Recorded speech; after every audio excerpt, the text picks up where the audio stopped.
चलिए शुरू करें। एम्पियर्स लॉ देखना है। क्या कहता है एम्पियर्स लॉ? मैग्नेटिक फील्ड का अगर आपको आइडिया है तो आप एक बड़ा अच्छा, जैसे गॉस थ्योरम में आपने गेम खेला था, बिल्कुल एग्जैक्ट गेम आप यहाँ पर भी खेल सकते हैं, बस थोड़ा सा चीजें अलग अलग हैं। वहां पर सरफेस थी, यहाँ पर लूप की बाउंड्री है। इस सरफेस दे रखी है, उसकी बाउंड्री के लिए कहानी की बात होगी। ठीक है,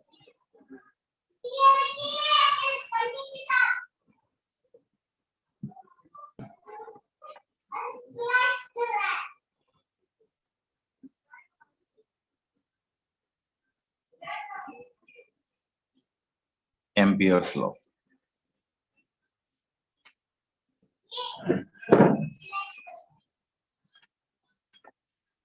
सर वीडियो सिग्नल तो मेरा ठीक लग रहा है मुझे।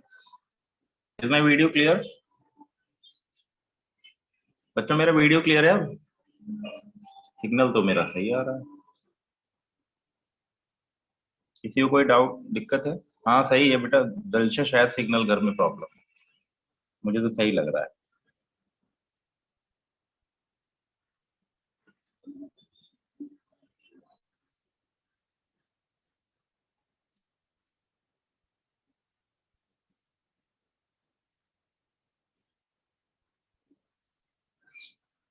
अभी ब्लरी आ रही है? मेरा सिग्नल तो ठीक है।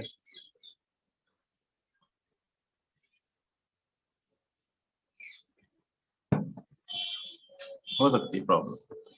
हाँ हो सकता है घर में सिग्नल वाइज प्रॉब्लम हो। चलिए ध्यान देते हैं। अब आपको मैग्नेटिक फील्ड की डायरेक्शन के साथ साथ थोड़ा सा गेम खेलना पड़ेगा।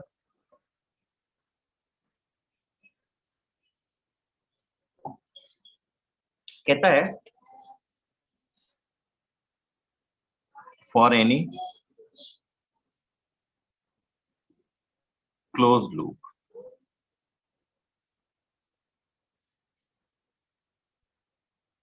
इन गिवन मैग्नेटिक फील्ड और बाउंड्री ऑफ एनी सरफेस। किसी भी सरफेस की बाउंड्री दे दी जाए,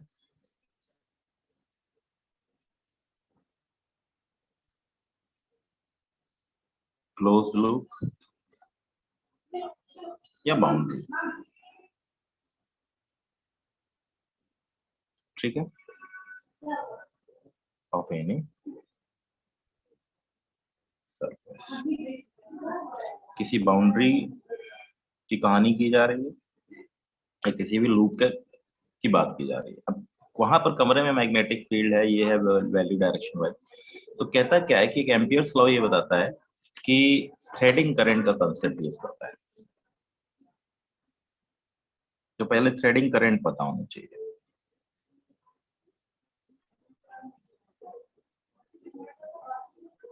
which intersect surface perpendicular to the surface और current perpendicular to loop।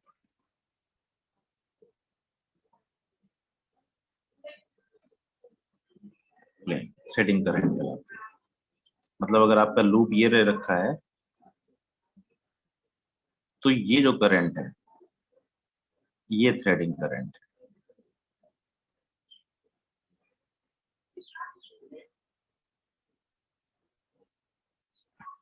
कोई भी लूप माना जाए तो थ्रेडिंग करंट कौन सी होगी? जो कट करके जाते हैं, धागा सुई धागा सिलते हैं ना, तो किसी कपड़े में अगर सुई धागे से करंट डालनी हो तो कैसे डालेंगे? टेंजेंशियली तो डाल नहीं सकते, तो हमेशा थ्रेड करने का मतलब परपेंडिकुलरली हम मान चलते हैं। हाँ 90 डिग्री अगर इंक्लाइंड होगा तो cos थीटा का इफेक्ट आ जाएगा। बेसिक गेम ये है। थ्रेडिंग करंट कौन सी है इसमें?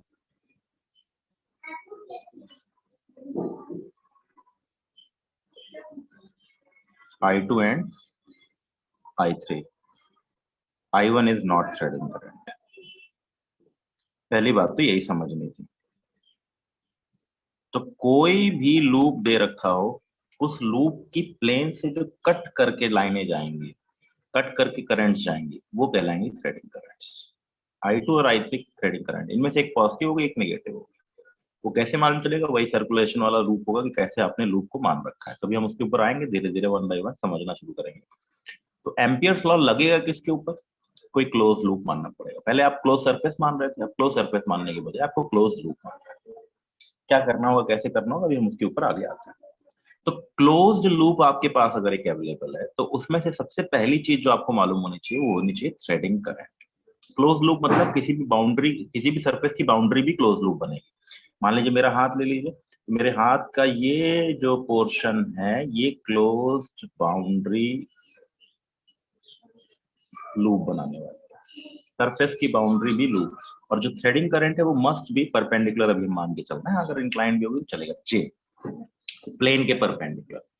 जो भी करंट लूप के प्लेन के परपेंडिकुलर है वो थ्रेडिंग करंट होगी, ये थ्रेडिंग करंट नहीं होगी। I2 थ्रेडिंग करंट है, I1 जैसे अब ये करंट दे रखी है, एक लूप आपने मान लिया सपोज कीजिए। डायरेक्शन की बात भी करते हैं।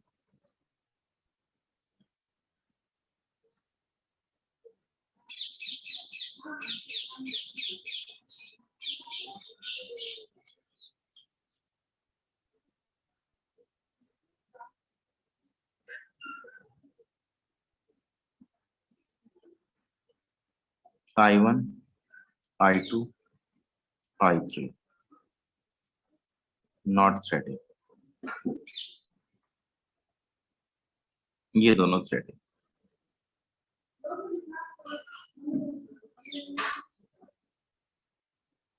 कोई भी लूप दिया हुआ उसके लिए थ्रेडिंग करंट निकालना बहुत मुश्किल गेम नहीं है आपको। बस तो डायरेक्शन वाइज बात करें,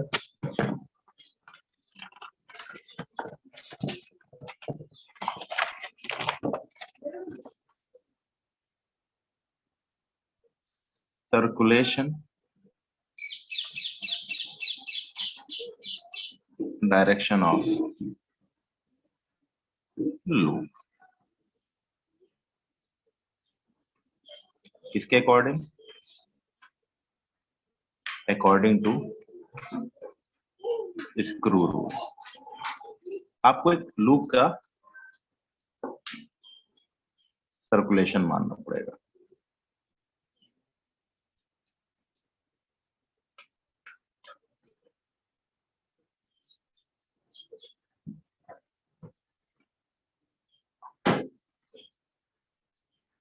हमें किसी भी लूप के सर्कुलेशन की डायरेक्शन निकालनी पड़ेगी, ठीक है? किसी भी लूप के सर्कुलेशन की डायरेक्शन हमें कैलकुलेट करनी पड़ेगी। मतलब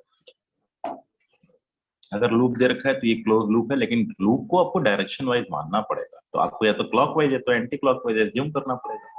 तो क्लॉकवाइज एंटी क्लॉकवाइज अगर आपने एज्यूम किया तो आपका काम बन जाएगा। जैसे आपने ये ले रखा है, ये माना, एज्यूम्ड, कब माननी पड़ेगी, कहाँ माननी पड़ेगी बात है, लेकिन अभी एज्यूम्ड है। एज्यूम डायरेक्शन ऑफ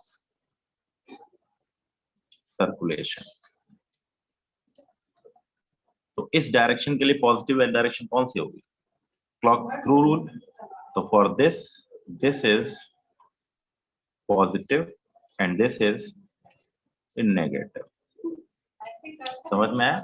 लूप ले लिया, क्लोज लूप है तो सर्कुलेशन की डायरेक्शन ये मान ली तुमने, एज्यूम्ड है, मान ली तुमने ये डायरेक्शन ले ली। इसके लिए इनवर्ड डायरेक्शन पॉजिटिव ली जाएगी और आउटवर्ड डायरेक्शन नेगेटिव ली जाएगी। देख लीजिए, वही पुराना रूल है, इसमें कोई बहुत बड़ा रॉकेट साइंस तो लगाना नहीं, सिंपल सा गेम है, उसी के हिसाब से आगे आपको बढ़ना। सर्कुलेशन की डायरेक्शन दे रखी है इस वाले के लिए, this is positive, this is negative.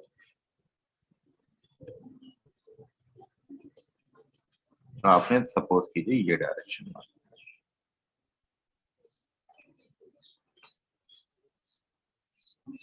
तो this is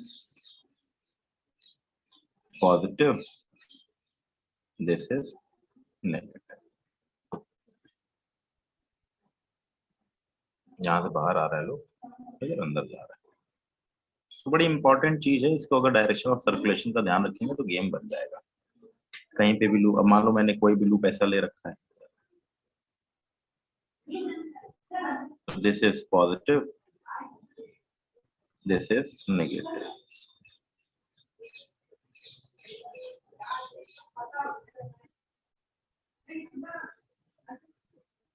This is positive, this is negative. तो डायरेक्शन ऑफ सर्कुलेशन भी थ्रेडिंग करंट क्या है, और अब पॉजिटिव और नेगेटिव नेट थ्रेडिंग करंट चल जाएगी अकॉर्डिंगली।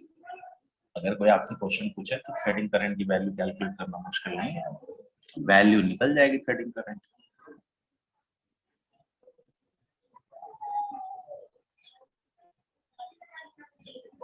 क्या ब्लर हो रहा सिग्नल, तो मेरा तो ठीक ही लग रहा है मुझे। फुल बैंडविड्थ 200 KB दिखा रहा है।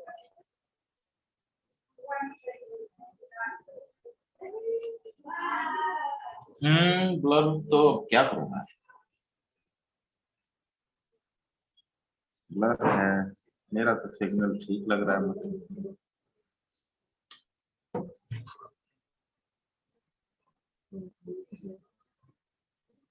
हाँ, कुछ लोगों के सिग्नल में दिक्कत होगी बेटा तुम्हारे, मेरा सिग्नल तो ठीक है। हाँ, कई लोगों की स्क्रीन सब लोग मैसेज कर रहे हैं क्लियर है, लोकेशन वाले सब कह रहे हैं क्लियर है। जिसके घर में सिग्नल आज 2-3 दिनों से दिक्कत है ही। Some students are very blur, तलिशा की वेरी ब्लर आ रही, बाकी लोगों की, उत्कर्ष की भी ब्लर आ रही, बाकी सबका सिग्नल ठीक आ रहा है। क्या इश्यू है? मेरा सिग्नल बिल्कुल परफेक्टली होके दिखा रहा है, गुप्ता जी की भी ब्लर आ रही, कोई बात नहीं। अभी तक 8-9 लोगों ने क्लियर बताया, 3 लोगों ने नॉन क्लियर बताया, 11-12 लोगों ने क्लियर बता दिया। मतलब पल्ला बाड़ी क्लियर वालों का लॉजिकल क्लियर, अगर एक को भी है तो इसका मतलब मेरी तरफ से कोई इशू नहीं है। एक भी बच्चे क्लियर है तो मेरी तरफ से इशू नहीं है, जिसकी तरफ से इशू है अपना अपना ध्यान दो भाई, मैं क्या करूँ। थ्रेडिंग कर समझना, कोई बात नहीं, बहुत मुश्किल चीज नहीं पढ़ा रहा हूँ, ज्यादा डिटेल में आज बहुत टफ चीज पढ़ानी बनी, हल्की हल्की आइडिया लग जाएगी, आसान चीज। थ्रेडिंग करें, नेट थ्रेडिंग करें,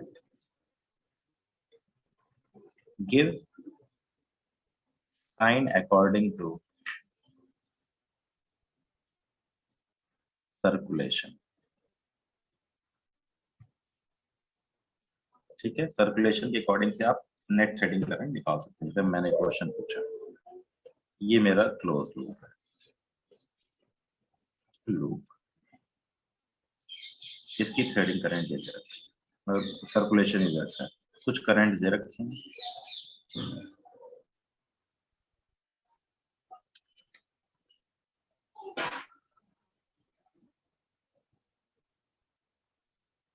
दो ampere, 2 ampere, 1 ampere, 3 ampere, 2 ampere, 2 ampere,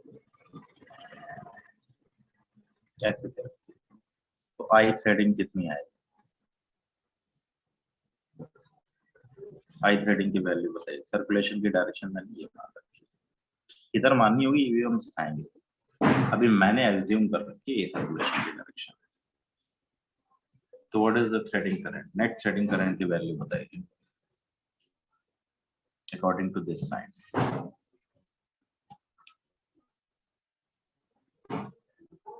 clockwise circulation लिया हुआ है, currents 2 ampere, currents 2 ampere, currents 1 ampere, currents 3 ampere, currents 2 ampere, currents 2 ampere. Logical है, ये प्लस है, ये प्लस है, ये माइनस है, ये माइनस है, ये तो कुछ है ही नहीं, ये तो थ्रेडिंग करंट है ही नहीं, माइनस से नहीं आएगी प्लस आएगी। Net threading current this plus this minus this minus this, तो नेट थ्रेडिंग करंट की वैल्यू आएगी 3 + 2 - 1 + 2, दैट इज 2 एम्पियर। कौन सी करंट होगी, inward direction. Net threading current का मतलब कुल मिला के ये है कि आपको according to the sign convention आपने जो थ्रेडिंग डायरेक्शन मान रखी है, सर्कुलेशन गेम, वही गेम चलेगा बार बार। स्ट्रेट का इफेक्ट सर्कुलर, सर्कुलर का इफेक्ट स्ट्रेट। तो अगर आपको सर्कुलेशन दिखा दे, कहीं पे भी कोई सर्कुलेशन दिखा दे, तो आपको डायरेक्शन का आइडिया होना चाहिए कि कौन सी डायरेक्शन पॉजिटिव है according to the screw rule. घूमने वाले का इफेक्ट स्ट्रेट, स्ट्रेट वाले का इफेक्ट घूमने वाला। इन पे ध्यान रखेंगे, वैल्यू निकल जाएगी हमारी थ्रेडिंग करंट। तो बात समझ में आ गई। व्हाट इज थ्रेडिंग करंट, ये समझ में आ गया। What is direction of circulation current, ये आ गया। नेट थ्रेडिंग करंट किसी भी क्लोज लूप से कितनी आने वाली, वो भी हमको क्लियर हो गई। अब मेरा क्वेश्चन पुटअप करता है कि काम क्या है इसका। तो काम यही है कि एम्पियर्स लॉ ने क्या कहा। एम्पियर्स लॉ ने कहा कि भाई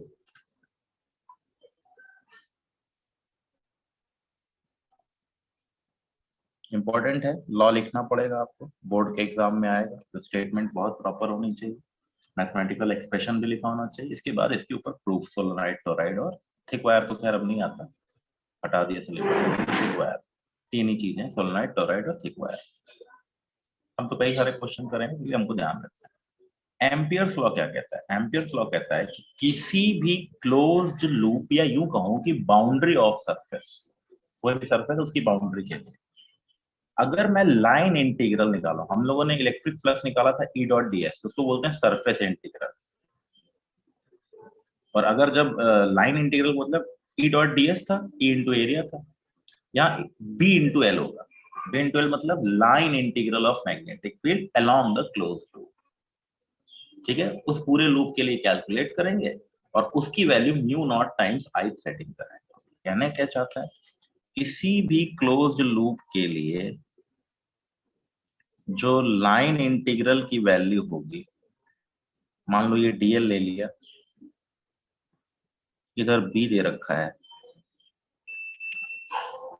तो लाइन इंटीग्रल मतलब बी डॉट डीएल।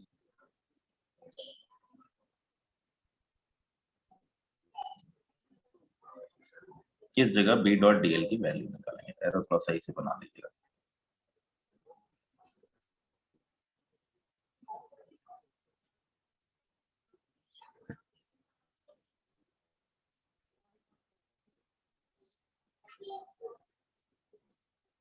क्या है बकवास, फिगर भी चली।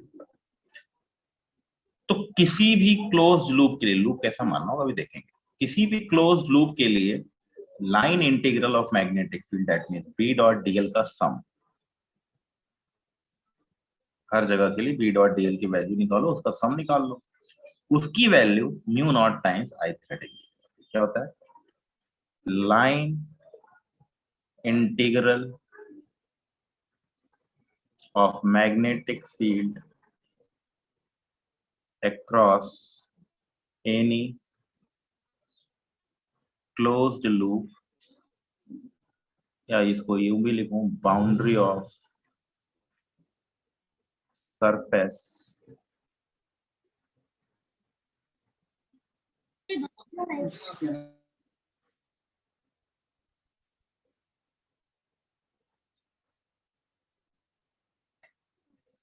boundary of surface is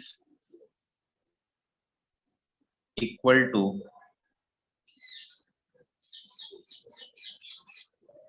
mu naught times या permeability times threading current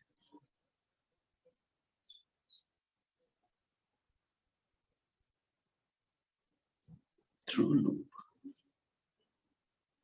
यानी लाइन इंटीग्रल मतलब किसी भी क्लोज लूप के लिए, वहां क्लोज सरफेस, यहाँ क्लोज लूप है, is equal to mu naught times I threading. हम जानबूझ के आई थ्रेडिंग लिखते हैं, लोग आई लिख देते हैं, लेकिन मैं इसको थ्रेडिंग करंट लिखता हूँ, इसे याद रहे हमेशा। नेट करंट का मतलब होता है थ्रेडिंग करंट, जो कटिंग करंट होती है उसको थ्रेडिंग करंट बोलते हैं।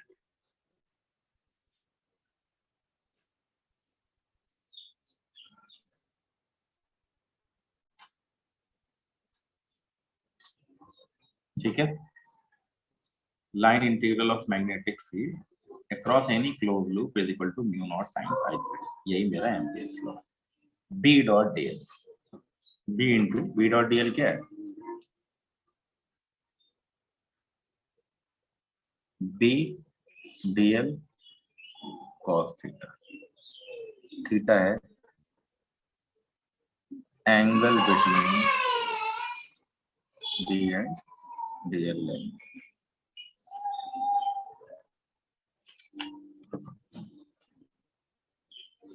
जैसे ये लूप ले लिया आपने, A B C D. Let आपने मैग्नेटिक फील्ड ऊपर की तरफ ले लिया, कांस्टेंट ले ली मैग्नेटिक फील्ड।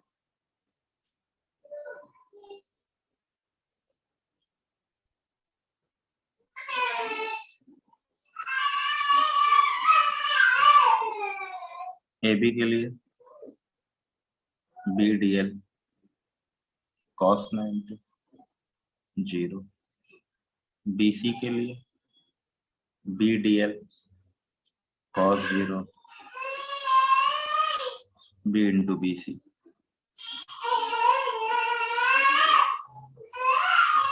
उल्टा ले लिया डायरेक्शन, ए बी ऐसे ऐसा रूप ले लिया। सी डी के लिए बी डी एल कॉस 90 0 और डी ए के लिए बी डी एल कॉस 180 यानी minus B into A D. इस तरीके से आप बी डॉट डी एल की वैल्यू कैलकुलेट कर सकते हैं। क्लियर हो गई मेरी बात? देख लीजिए किसी को डाउट हो रहा हो तो।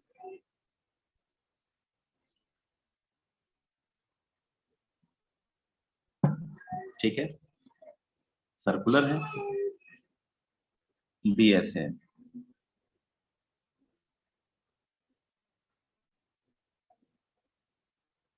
तो इसी को डीएल मान लें, तो बी डॉट डीएल की value B into 2 pi are.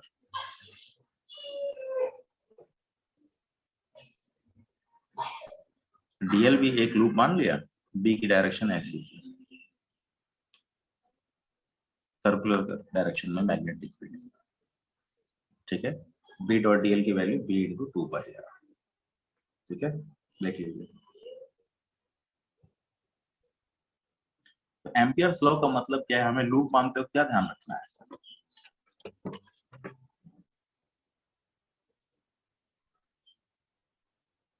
Assume A close loop और बाउंड्री ऑफ सरफेस। मैं बार बार ये वर्ड यूज कर रहा हूँ, boundary of a surface. Surface assume A close loop और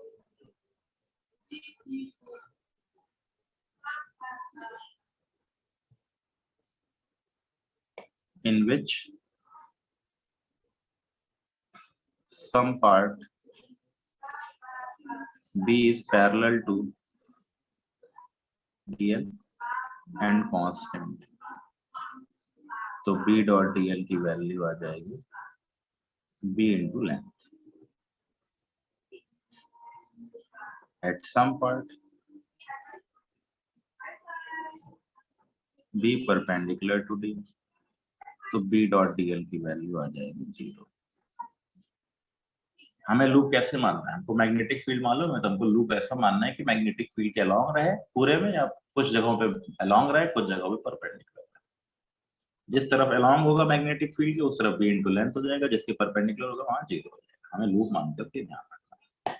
तो यही हमारा गेम है, B dot DL is equal to mu naught times I threading. Threading current मालूम तो मैग्नेटिक फील्ड निकालना आसान हो जाएगा। इजी गेम, ज्यादा मुश्किल गेम नहीं है। लगता है हमें टफ है, लेकिन वो टफ नहीं है, इजी सा है। आपका गेम वही है, ई डॉट डी एस वाला। ई डॉट डी एस में भी हमने ध्यान रखा था, वहां सरफेस के परपेंडिकुलर वाला गेम था। यहाँ बी और लेंथ मतलब जो लूप आपने माना है, तो आपको लूप एज्यूम करते वक्त ध्यान रखना है कि वहां वो या तो बी के पैरेलल बने या तो बी के परपेंडिकुलर बने। तो आपको डायरेक्शन ऑफ मैग्नेटिक फील्ड का आइडिया लगना चाहिए। तो कुछ जगहों पे आपको आइडिया होता है, कुछ जगहों पे आइडिया नहीं होता, तो मैं डिस्कस करूंगा कि भाई मैग्नेटिक फील्ड की डायरेक्शन कैसी होगी। तो एम्पियर्स लॉ यही कहता है, और इसके थ्रू अगर हम कैलकुलेट करना चाहें तो हम कैलकुलेट कर सकते हैं।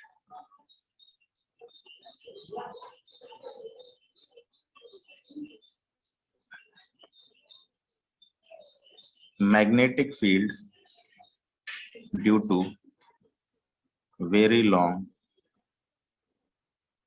straight current.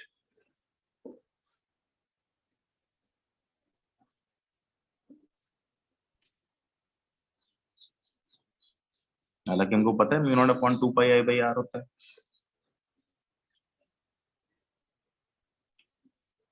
ये जा रही है आई।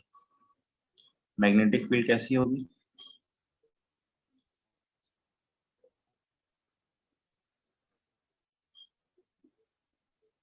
हाँ हाँ, दे रहे हैं दे रहे हैं। कोई बाहर से वो पानी मांग रहा है, दे दो जरा। सुनो, कोई पानी मांग रहा है बाहर पीने के लिए, दे दो। ऐसी मैग्नेटिक फील्ड होती है।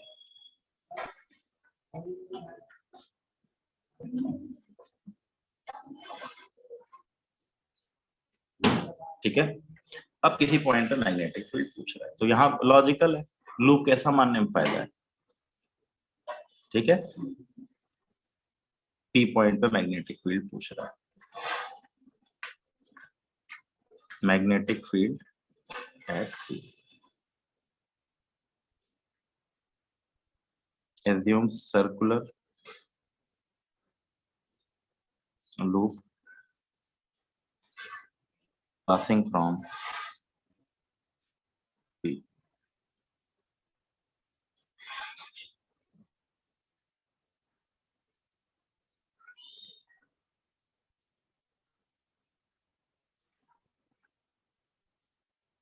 ठीक है, ये इसके लिए थ्रेडिंग करंट हो जाएगा। थ्रेड करते हुए जा रही सीधी करंट है, आई ले रखी है।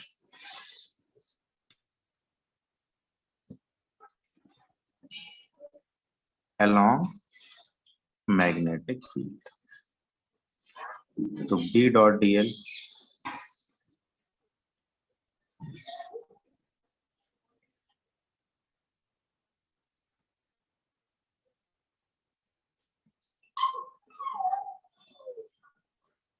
B कांस्टेंट होगी r दूरी पे,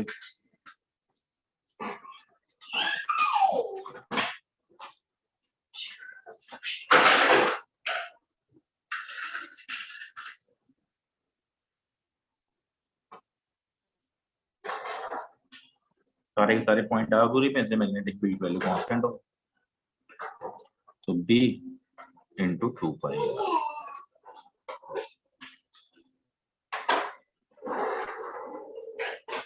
threading current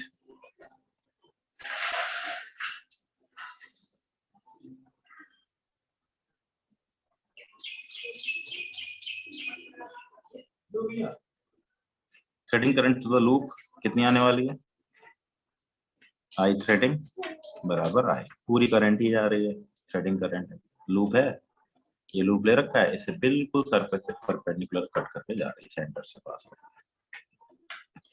applying Ampere's law,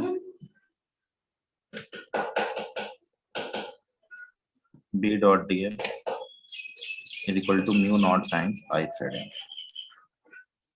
तो B into 2 pi r, दुष्टता का लेवल बढ़ रहा है, mu naught times I, तो P is equal to mu naught by 2 pi I by r।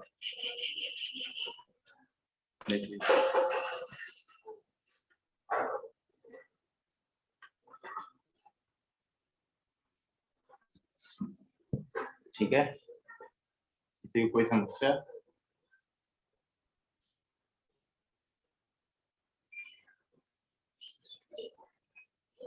क्या करना है, वही पुराना वाला गॉस थ्योरम ही तो है, E डॉट ds बराबर Q in by epsilon not, वहां क्यू इन निकालना था, यहाँ आई थ्रेडिंग निकालनी है, वहां पर एक सरफेस थी, यहाँ पर एक लूप है, यहाँ लूप की बाउंड्री के लिए B डॉट dl निकालना है।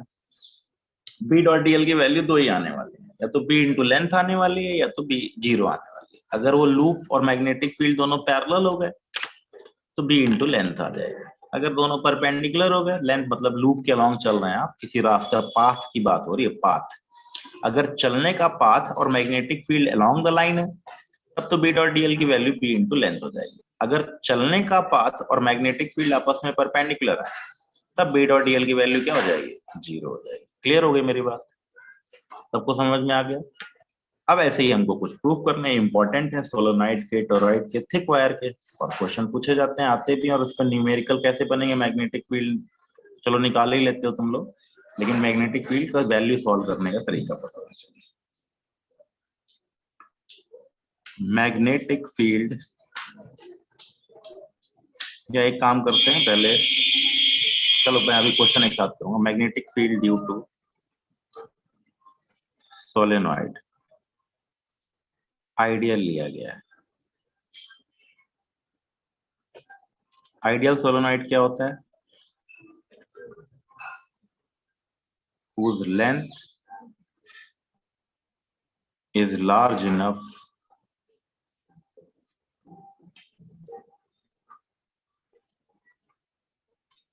in comparison to radius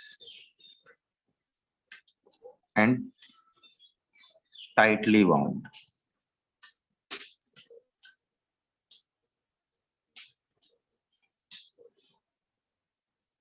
मतलब एन लार्ज। कैसे बनेगा सर्किट देखेंगे, हालांकि हमने बनाया हुआ है, हमको पहले से भी आइडिया है। काफी लॉन्ग, लॉन्ग मतलब वेरी लार्ज, मतलब इन्फिनिटी लेंथ बोलते हैं, लेकिन इनफाइनाइट तो पॉसिबल नहीं है ना, तो वेरी लार्ज मान लेते हैं और कहते हैं इसका साइज जो है, इसकी लेंथ काफी बड़ी है, ये जो टर्न्स है वो बहुत अगल बगल है। एन की वैल्यू लार्ज है, number of turns per unit length की वैल्यू लार्ज है। एक के बगल एक के बगल एक के बगल एक के बगल बहुत लपेटे, दूर दूर नहीं लपेटे के, ये दिखाने के लिए तो मैंने ऐसे दिखाया। बैटरी बूटरी लगी हुई है, यही हमारा इंडक्टर कहलाता है। ये जो मैंने आपको बताया था ना वहां पर आई आर क्यू बाई सी और L D I by D T, यहाँ पर ई एम एफ वाला क्वेश्चन आएगा, हम देखेंगे और हमको सॉल्व भी करना पड़ेगा।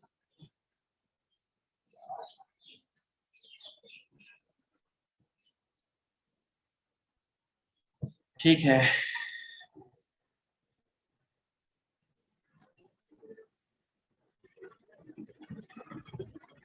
कैसे निकालेंगे इसकी वजह से मैग्नेटिक फील्ड कैसे निकलेगा? तो पहली बात तो डायरेक्शन ऑफ मैग्नेटिक फील्ड पता होनी चाहिए। मान लीजिए ये करंट है, दो दो लूप ले लेते हैं।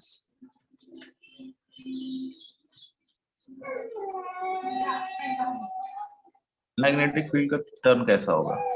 एक्सिस पे तो बिल्कुल क्लियर है,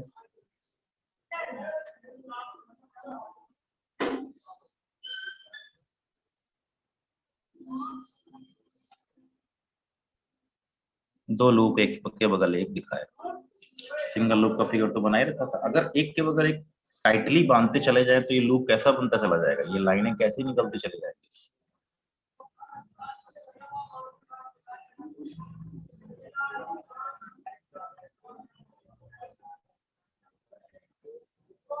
इधर से करंट आ रही है,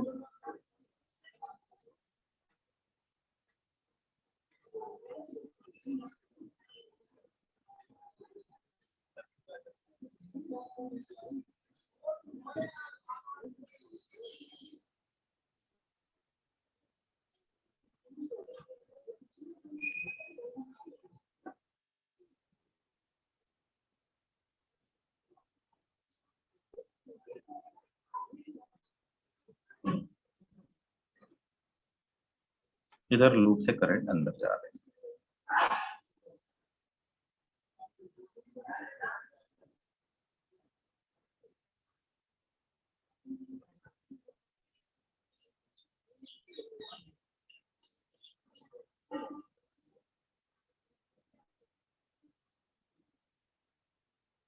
हे राम,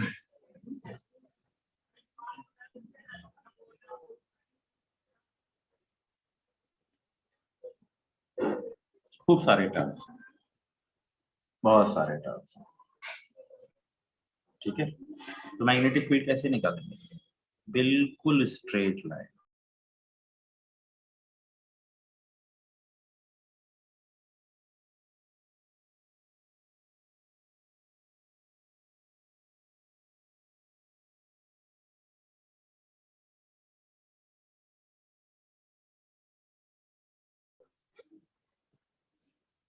ठीक है, तो इससे मैग्नेटिक फील्ड कैसे निकलेगी? अगर कई लूप एक के बगल एक आ जाएं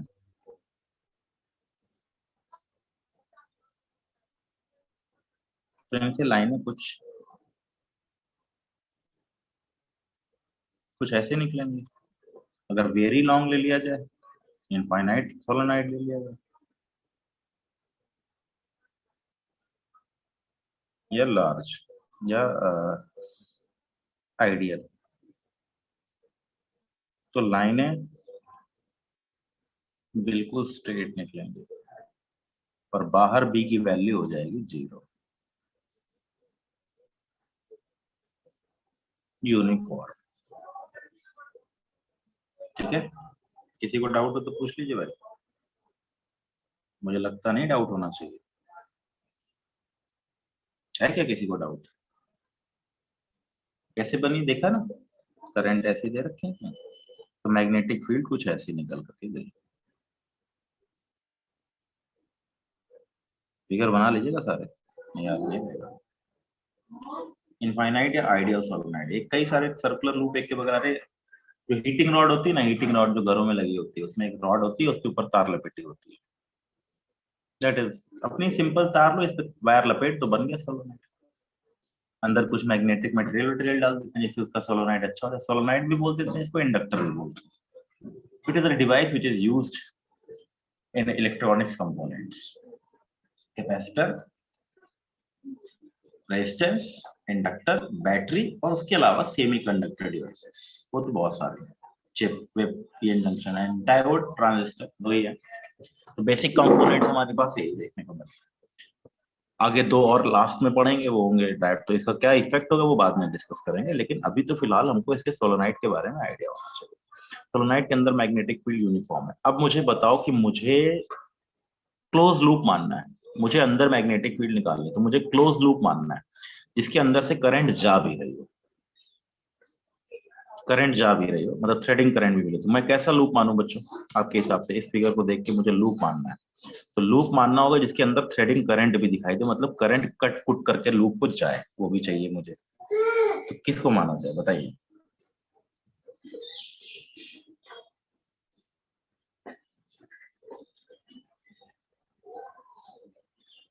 कैसा लूप होना चाहिए आपके हिसाब से, जिसमें बी या तो लेंथ के पैरेलल हो या बी लेंथ के परपेंडिकुलर? अब ये स्ट्रेट है, यूनिफॉर्म फील्ड के लिए कैसा मानना पड़ेगा? इसके अलॉन्ग होना चाहिए एक पार्ट, इसके अलॉन्ग या इसके परपेंडिकुलर। तो हमको क्लोज लूप मानना है, तो हम कैसा क्लोज लूप मानना है? We are assuming a close loop like this. पूरा क्लोज लूप मानना है तो मुझे ऐसा लूप मानना पड़ेगा जिसमें सम पार्ट इज, तो मैंने ये फिगर बना लिया।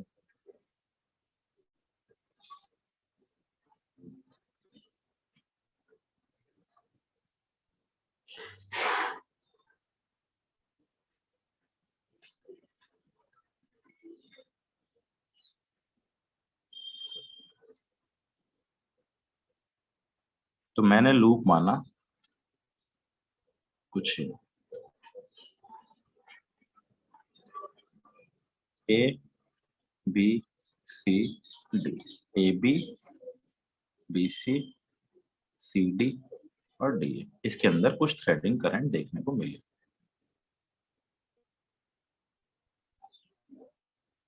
लेंथ मान लो ए बी बराबर है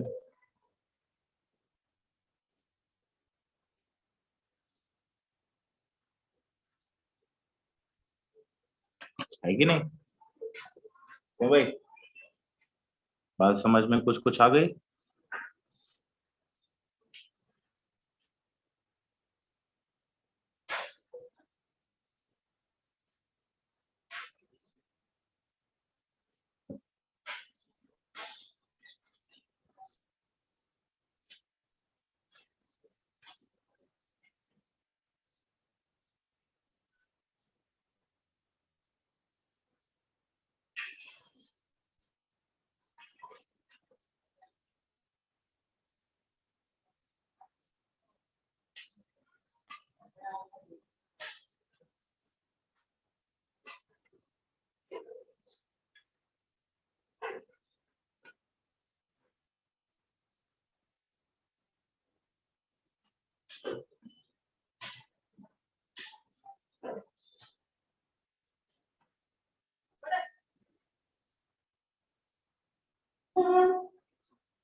हो गया काम खत्म। थ्रेडिंग करंट मिल जाएगी, कितनी करंट, एन क्या है, number of turns, number of turns per unit length. ठीक है, प्रूफ करना पड़ेगा, बोर्ड में आता है तो ढंग से लिखते हुए, इंपॉर्टेंट है, हेडिंग डाल दीजिए, बोर्ड के हिसाब से इंपॉर्टेंट है। Assuming A rectangular loop as shown in figure. B dot dl is equal to B dot dl AB plus B dot dl BC plus B dot dl CD plus B dot dl DL। चार दे रखे, किन से zero, इससे तो B into length हो गया, इससे zero हो गया, इससे जीरो हो गया, इससे भी जीरो हो गया, तीनों से जीरो हो गया, zero zero zero. B perpendicular to DL, B perpendicular to DL, B is equal to 0। ये वैल्यू आ गई B इंटू लेंथ। हो गया simple. Net threading current,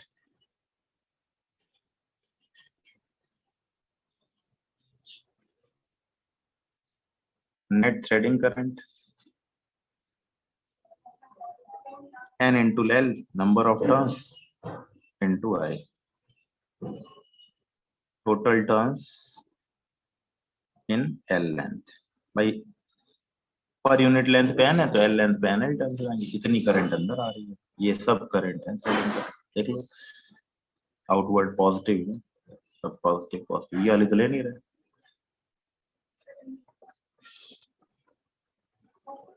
Applying Ampere's law, B dot dl is equal to mu naught times I threading, B into L बराबर NLI times mu naught, तो B बराबर आ गया mu naught NI। बहुत use होता है ये, बहुत ज्यादा।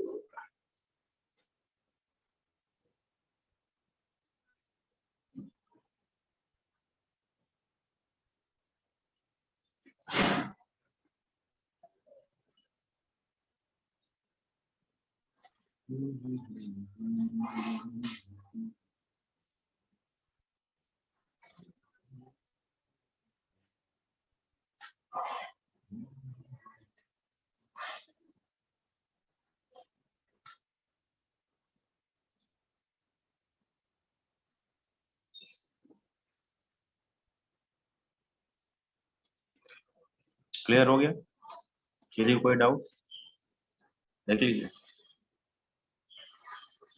शॉर्टकट भी याद रखना है, ट्रिक भी याद रखनी है। क्या ट्रिक है, अगर सोलोनाइड दे रखा है किसी भी पॉइंट पे, ये तो चलो इंटरनल लॉन्ग सोलोनाइड है, लेकिन अगर एंगल इनफाइनाइट ना हो तो जनरल सोलोनाइड।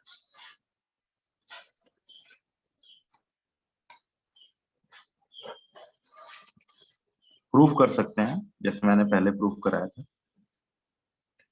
किसी भी पॉइंट पे पूछ ले तो शॉर्टकट में बिल्कुल वो याद रखिए, कोई पॉइंट मान लीजिए पी दे रखा है, एक्सिस पे ही पूछेगा, रैंडम एक्सिस में ही पूछेगा, एक्सिस पे ही पूछेगा, ध्यान रखिएगा। तो एक एंगल अल्फा, एक एंगल परपेंडिकुलर के साथ beta, this is alpha, this is beta. बाहरी point BP is equal to mu naught N I by 2 sine alpha plus sine beta. वही जो भी प्रूफ थोड़ी देर पहले सुबह वाली क्लास में डिस्कशन कर रहा था मैं। किसके लिए ये, इनर पॉइंट, और जब आउटर पॉइंट हो जाएगा तो तब बताओ कितना होगा, बताइए आउटर पॉइंट के लिए।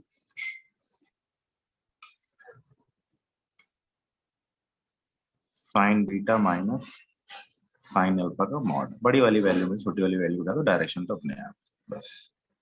और आगे किसी जगह पूछ ले, डरने की जरूरत नहीं।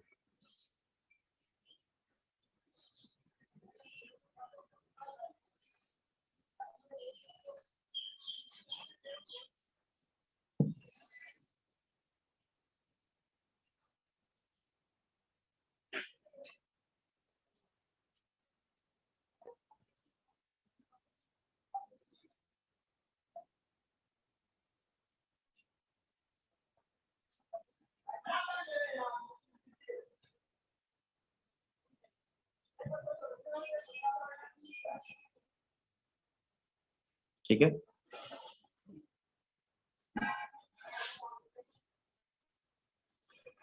अटेंड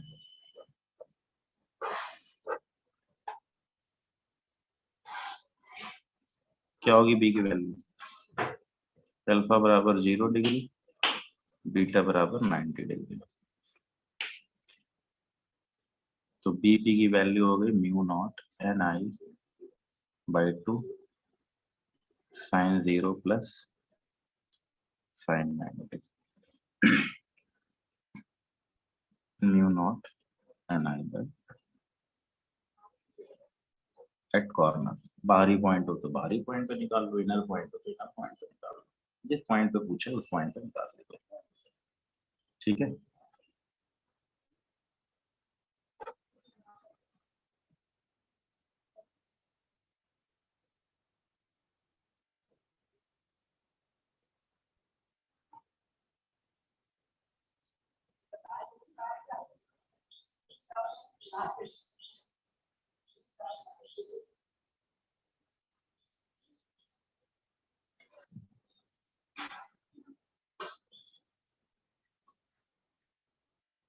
ये 37 डिग्री है, ये 53 डिग्री है। बी 37 डिग्री और 53 डिग्री, डीपी की वैल्यू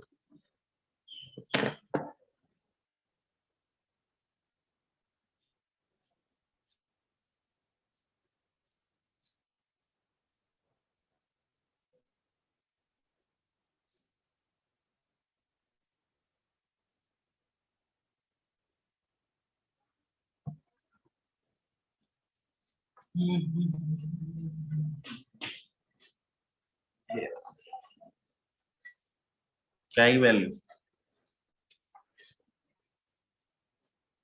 बिल्कुल आसान है, sine 37 sine 53 mu naught N I by to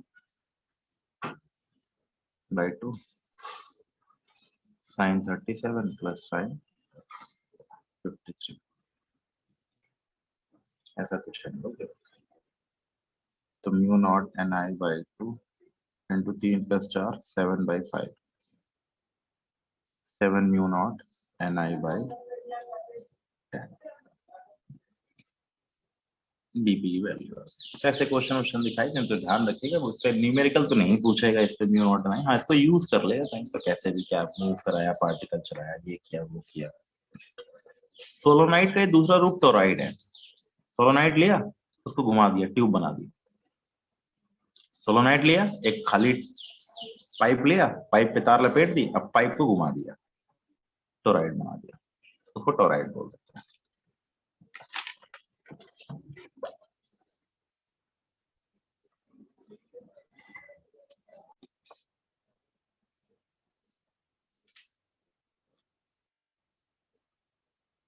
generally दोनों की रेडियस के बीच का अंतर कम होता है, लेकिन अभी हम जनरल लेके चलते हैं।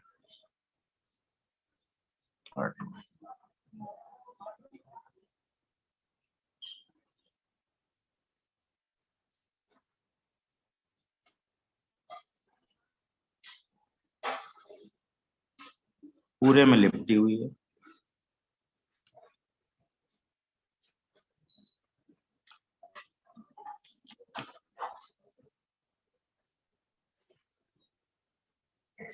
करंट ऐसे जा रही है, तो मैग्नेटिक फील्ड कैसी आएगी बच्चों, ट्यूब लपेट दी, पूरे में लिपेटते हुए नहीं दिखा रहा, फिगर खराब हो जाएगा। कैसी मैग्नेटिक फील्ड आएगी, तुम्हारे हिसाब से? सोलेनोइड लो, जैसे पानी की धारा, पानी होता है ना, पानी बह रहा है पाइप में, बिल्कुल स्ट्रेट बह रहा है, घुमा दोगे तो पानी कैसे घूमने लगेगा? सर्कुलर। एग्जैक्टली वैसी ही मैग्नेटिक फील्ड सर्कुलर आ जाएगी।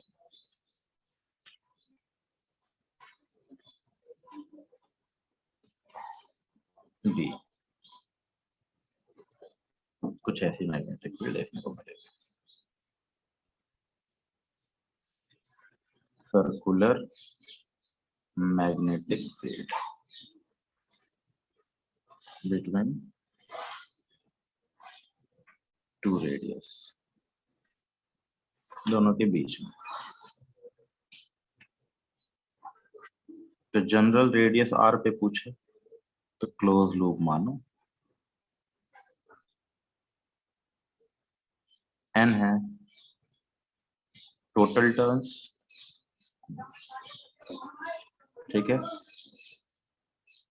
एज्यूमिंग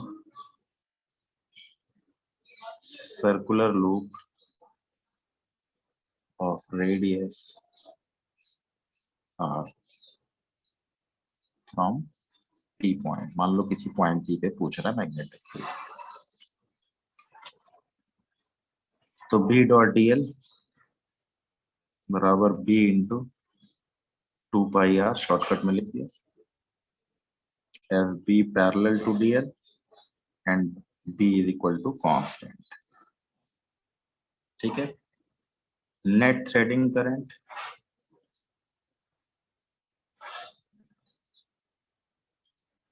पूरी करंट कितनी आ गई, टोटल टर्न्स आ जाएंगे अंदर, एन आई। क्यों? इसके अंदर सारी, इस लूप के अंदर सारी करंट मिल रही है ना, जितने टर्न्स हैं इस लूप के अंदर सारी करंट्स आपको मिल रही है अंदर, इधर से बाहर आ रही है, इधर से अंदर जा रही है,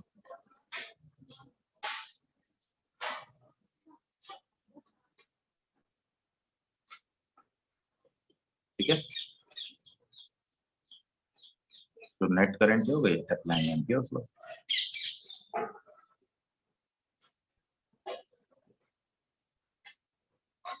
क्या हो जाएगा भाई?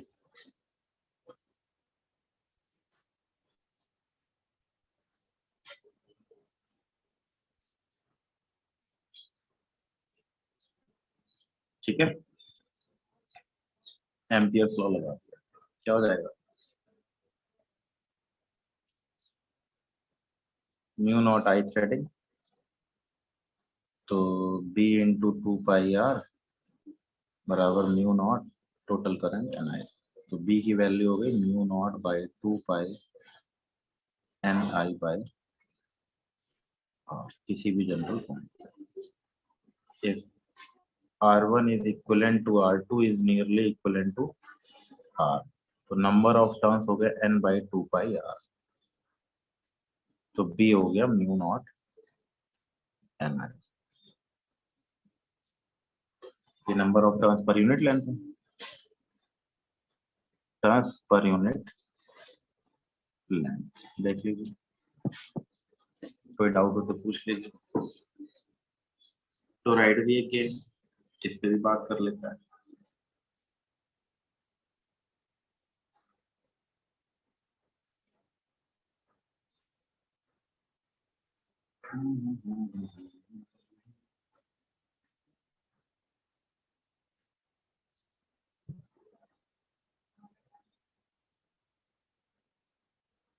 ठीक है, किसी प्रकार की कोई समस्या किसी भाई को नहीं है? तो दो प्रूफ हो गए, सोलोनाइड के और टोराइड के, सारे करा दूंगा तो आज ही खत्म हो जाएंगे, तो क्वेश्चन वोश्चन कब करेंगे? तो एम्पियर्स लॉ क्वेश्चन कहाँ बनेंगे, थिक वायर वगैरह वाले बनेंगे, अलग अलग टाइप के। तो मैग्नेटिक फील्ड आपने जनरल निकालनी सीख ली, सोलोनाइड से सीख ली, जनरल स्ट्रेट व स्ट्रेट सब बता दिया था मैंने।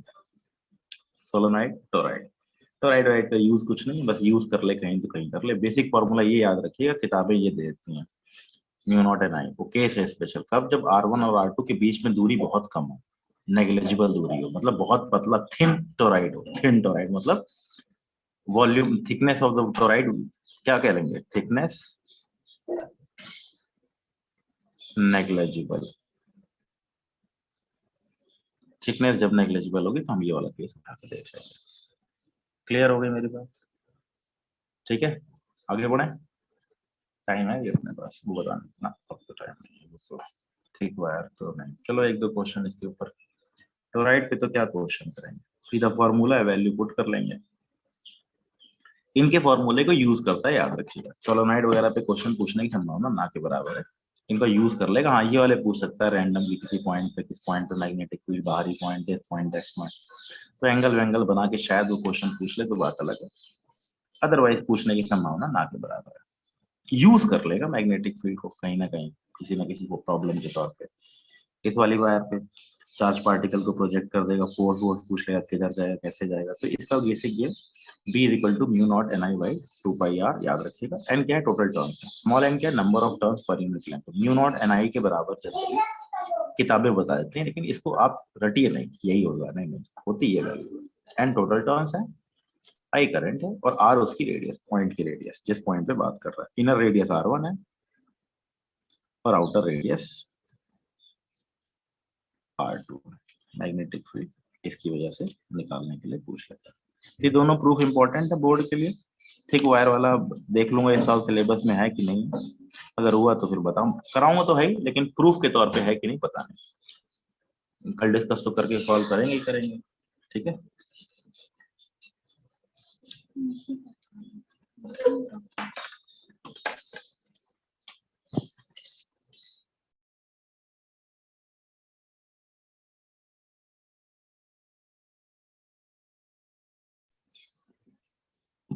ठीक है, बाकी डिस्कस करेंगे अब कल।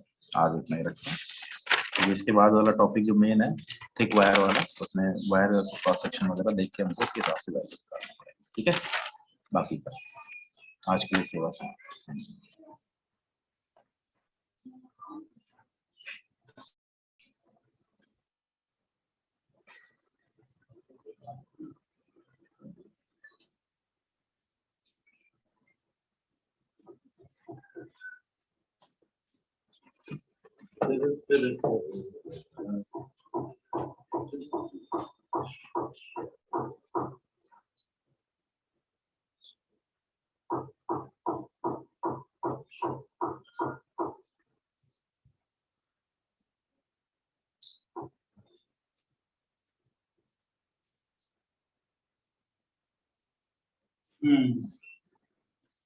चलो भाई,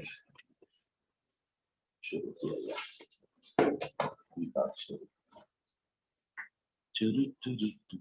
कल हमने एम्पियर्स लॉ देखा, टोरॉइड वगैरह देखा। अब जैसे थिक वायर दे रखी है, थिक वायर की वजह से मैग्नेटिक फील्ड निकालनी है।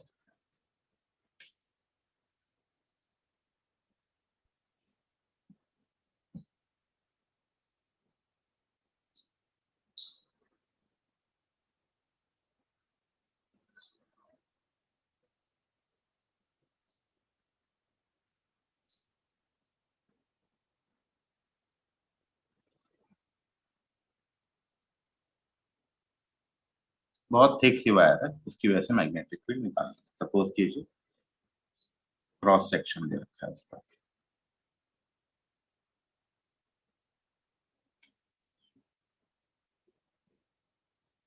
इधर जा रही है करंट, कुछ लंबी सी वायर है, ये उसका क्रॉस सेक्शन। ठीक है, जे बराबर I by pi R plus current per unit.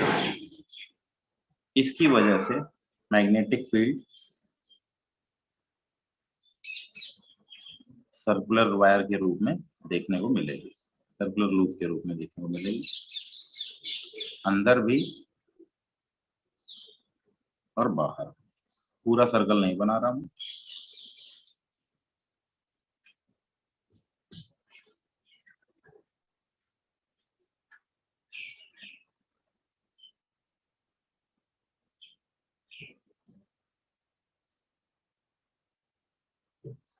Be out be in, अंदर भी मैग्नेटिक फील्ड देखने को मिलेगी, बाहर भी। करंट पूरी थिक वायर में अंदर की तरफ घुस रही है। थिक वायर है, पतली वायर, कोई जरूरी थोड़ी पतली वायर हो। एकदम पतली वायर तो पॉसिबल ही नहीं है। बाहरी पॉइंट पे ये बिल्कुल सिमिलर बिहेवियर दिखाएगी जो पहले दिखा रही थी। क्या, mu naught upon 2 pi I by R. Outer point पे मैग्नेटिक फील्ड आएगी mu naught upon 2 pi I by R. कैसे? अब आएगा इनर पॉइंट। इनर पॉइंट जब आर लेस देन आर के है तब क्या आएगी वैल्यू, देख लीजिए। For R less than R के लिए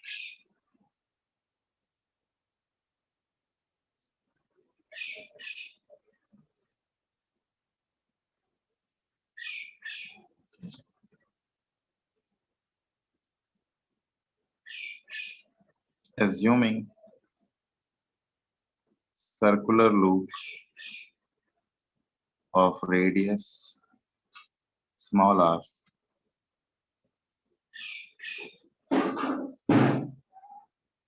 passing from P. B dot dl निकालो,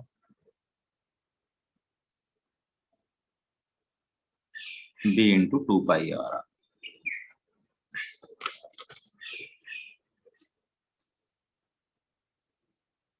B parallel to dl लिया है and B is equal to constant for loop। I threading कितनी है, J into pi r square या I r square by r square। देख लीजिए पूरे area में r तक, ठीक है। Radius of wire capital R, ठीक है, थिक वायर है। J into pi R square बराबर I R square by capital R square, ये वैल्यू हमें मिल गई। अप्लाइंग एम्पियर्स लॉ,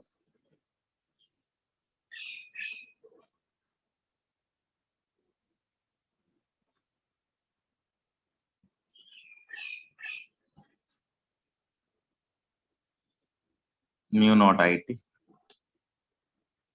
तो ये हो गया B इंटू 2 पाई आर बराबर म्यू नॉट आई इनर। तो B की वैल्यू डायरेक्ट याद रखना जैसे वहां याद किया था।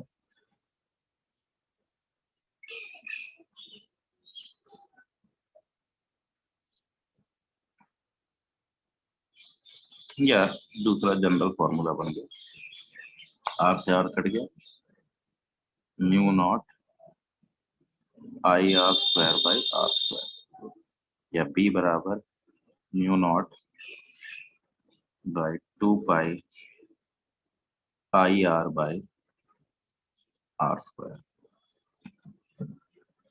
देख लीजिए, इसको हम याद रखेंगे, आई ना शॉर्टकट है, इसी से हम डायरेक्ट निकालते रहेंगे। Mu naught upon 2 pi I in by R, कितना करंट अंदर है वो निकालना ही होगा हमेशा। क्या सिंपल फॉर्मूला बन गया, आई R by capital R square. Graph plot किया जाए बी का आर के साथ, तो स्ट्रेट लाइन। आगे वाला भी देखेंगे, आगे वाला बाहरी पॉइंट तो वही रहेगा जो था पहले। किसी को डाउट तो पूछ लीजिए। थिक वायर दे रखी है, करंट अंदर जा रहे हैं, इस थिक वायर में करंट अंदर की तरफ है, तो अंदर भी मैग्नेटिक फील्ड आएगी। बाहर तो निकाल चुके थे आप इनफाइनाइट वायर की वजह से, mu naught upon 2 pi I by R, वो तो वैल्यू आपने पहले ही देख रखी है। लेकिन मैंने थिक वायर की वजह से इनर पॉइंट पे मैग्नेटिक फील्ड निकालनी थी, तो मैंने इन पॉइंट पे बात अगर करनी शुरू की,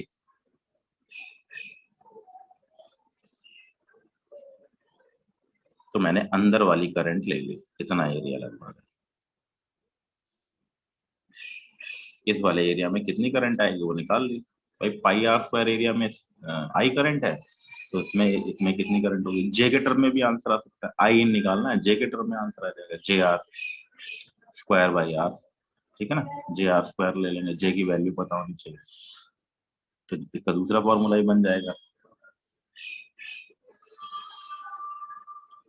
इंपॉर्टेंट है, ध्यान रखिएगा।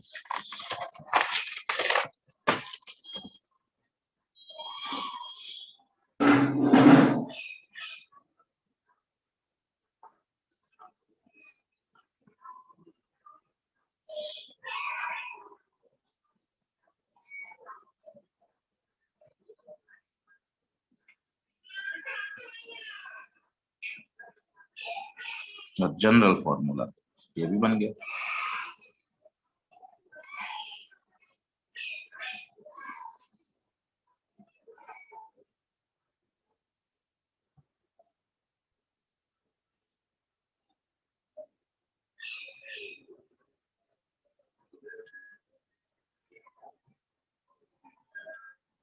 आई बाई पाई आर स्क्वायर जे होता है ना, तो इसको लिखे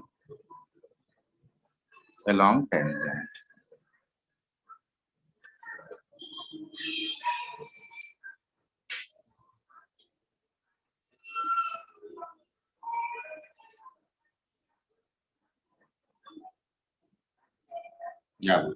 ठीक है, देख लीजिए एक बार, समझ में आ गया हो।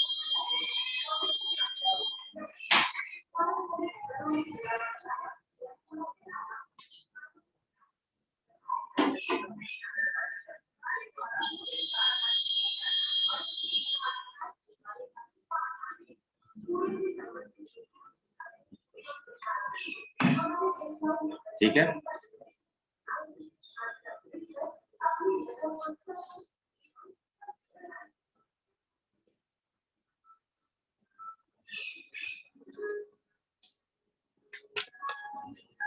ये काम आएगा कैविटी वाले। कैविटी की प्रॉब्लम अक्सर पूछ लेता है, तो उसमें भी ध्यान रखना पड़ेगा, इसलिए इसको यूज करेंगे with in problems of cavity. ठीक है, जब कैविटी की प्रॉब्लम आएगी तो हम इस वाले फॉर्मूले में यूज करेंगे जे आर। नहीं, ये तो है ही सिंपल जे के टर्म।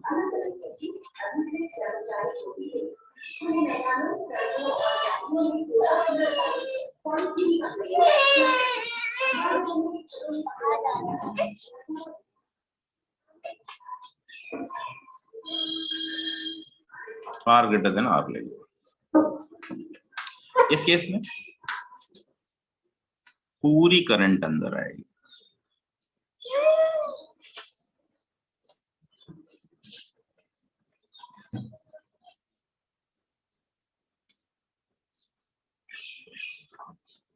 दोनों एक ही तरफ आने वाले।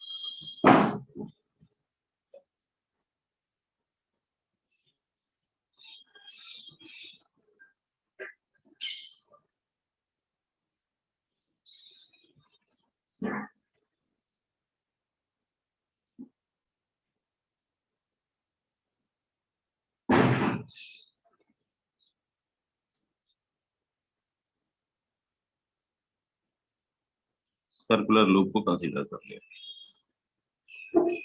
ठीक है, आई थ्रेडिंग पूरी करंट, इसको अभी से लिख सकते हो J into pi R square current density.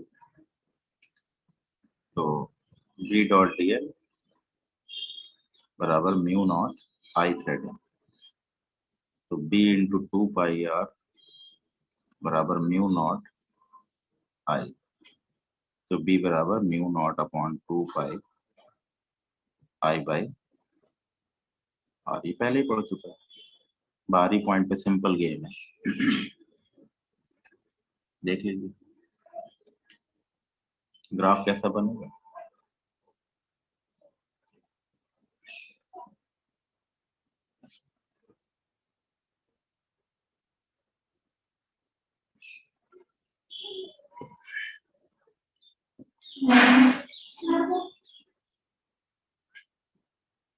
Done, देख लीजिए किसी प्रकार कोई समस्या। दो चीजें ध्यान रखनी है,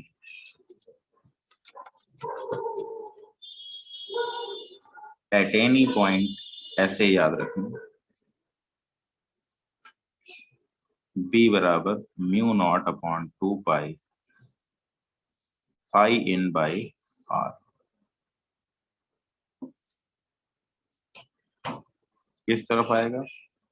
along टेंजेंट। किसी भी पॉइंट पे निकालना तो टेंजेंट के along मैग्नेटिक फील्ड आती है। वहां पर इलेक्ट्रिक फील्ड की जो रेडियल डायरेक्शन है, यहाँ रेडियल डायरेक्शन नहीं है, यहाँ पर टेंजेंट डायरेक्शन, रेडियस के टेंजेंट की डायरेक्शन में। ठीक है, रेडियल में नहीं, टेंजेंशियल डायरेक्शन। ठीक है, और कैविटी वेविटी का गेम होगा, तो अगर इनर की बात करें, किसी भी कैविटी की बात कर रखी हो, इनर पॉइंट के लिए बात करें तो बी बराबर हम म्यू नॉट JR/2 लेके चलेंगे परपेंडिकुलर टू R। ध्यान रखना, ठीक है। ग्राफ ग्रुप बता दिया, तरीके बता दिए, चीजें में डिस्कशन कर लिया। तो अगर कोई क्वेश्चन पुटअप करे आपसे कि वैल्यू कैलकुलेट करनी है, तो वैल्यू निकालने के लिए आप इस वाले फॉर्मूले को भी यूज कीजिए, जनरल वाला भी यूज कीजिए, जो आपको अच्छा लगे। अंदरूनी पॉइंट के लिए ये काम करेगा जब कैविटी के केस में। Use in case of cavity. Cavity आएगी अभी प्रॉब्लम सॉल्व करेंगे, तो निकल ले आगे। अरे यार ये कैविटी वैविटी पढ़ा रहा हूँ मैं, तो निकल ले। चलो चलो चलो, बहुत डिस्टर्बिंग है। चल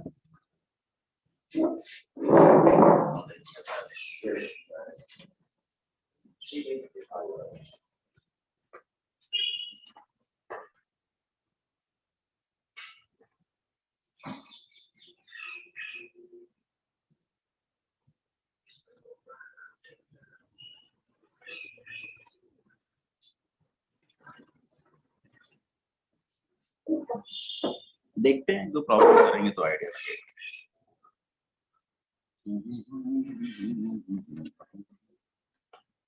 एग्जाम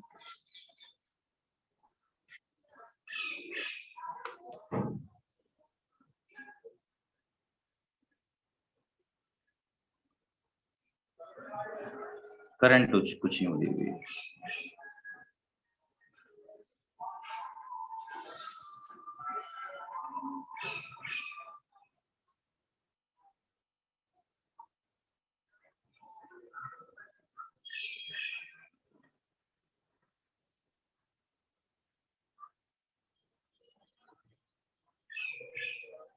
ये ले लिया R, ये ले लिया 2R, ये भी करंट आई है, ये भी करंट आई है। ये लगाना,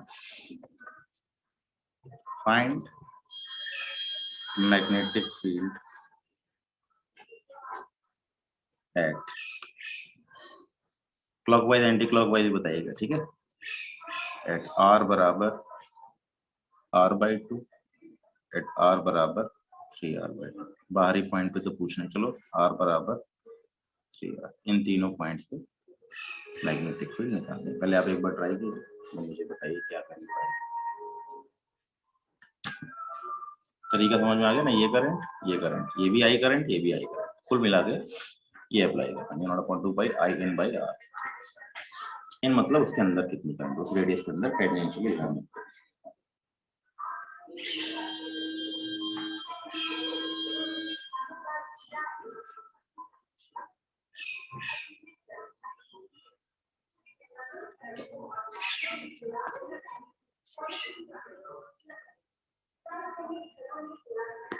निकालिए।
क्या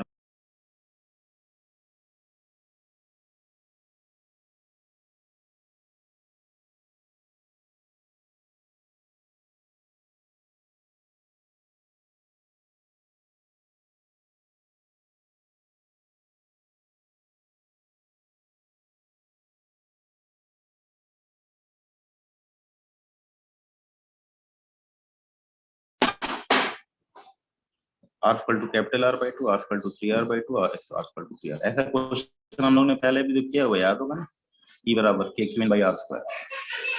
अब फॉर्मूला हो गया बी बराबर mu naught by 2 pi I in by R.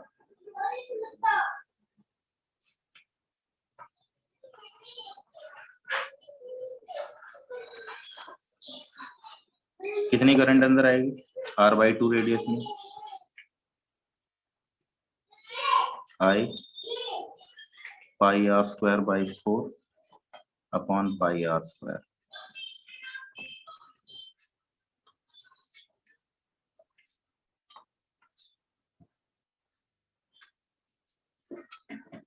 Mu naught upon 2 pi I in इतनी है अपॉन आर, देख लीजिए।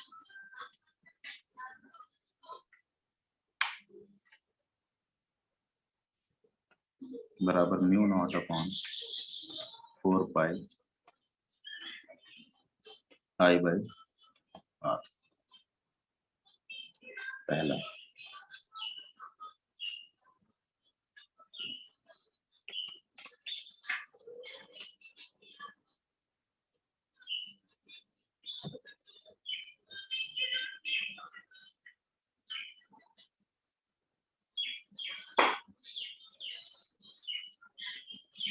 अगले वाले पे यहाँ पर इसमें डायरेक्शन कैसी आएगी, क्लॉकवाइज। करंट अंदर है, उसका इफेक्ट क्लॉकवाइज आएगा। टोटल करंट जिस तरफ होगी उस तरफ उसकी डायरेक्शन आएगी।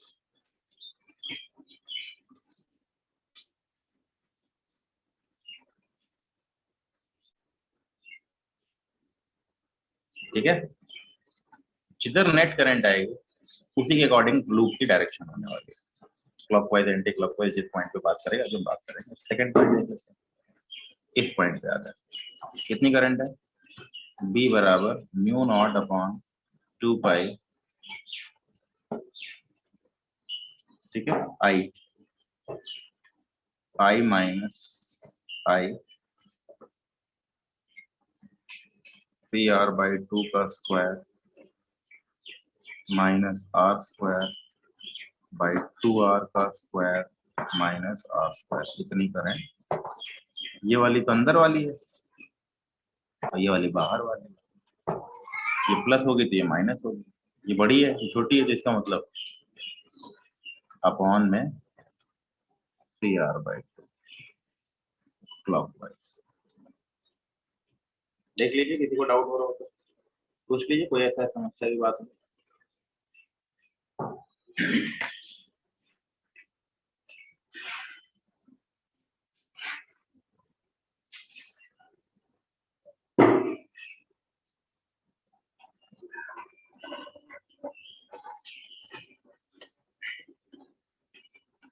करंट का टेस्ट होने वाला है ना, कल सब डाउट अपना भेज दीजिएगा भाई।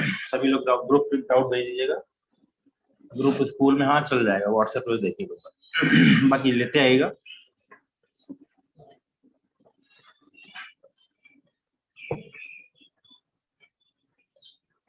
और स्कूल आओ, इतना डरने की जरूरत नहीं है।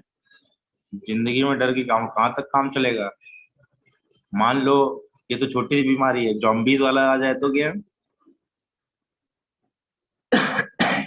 पूरी दुनिया जॉम्बी हो जाए, वो गलत सिनारियो है। स्ट्राइड स्ट्राइड गिर जाए चलो तब भी ठीक है, वो ठीक ठाक सिनारियो है।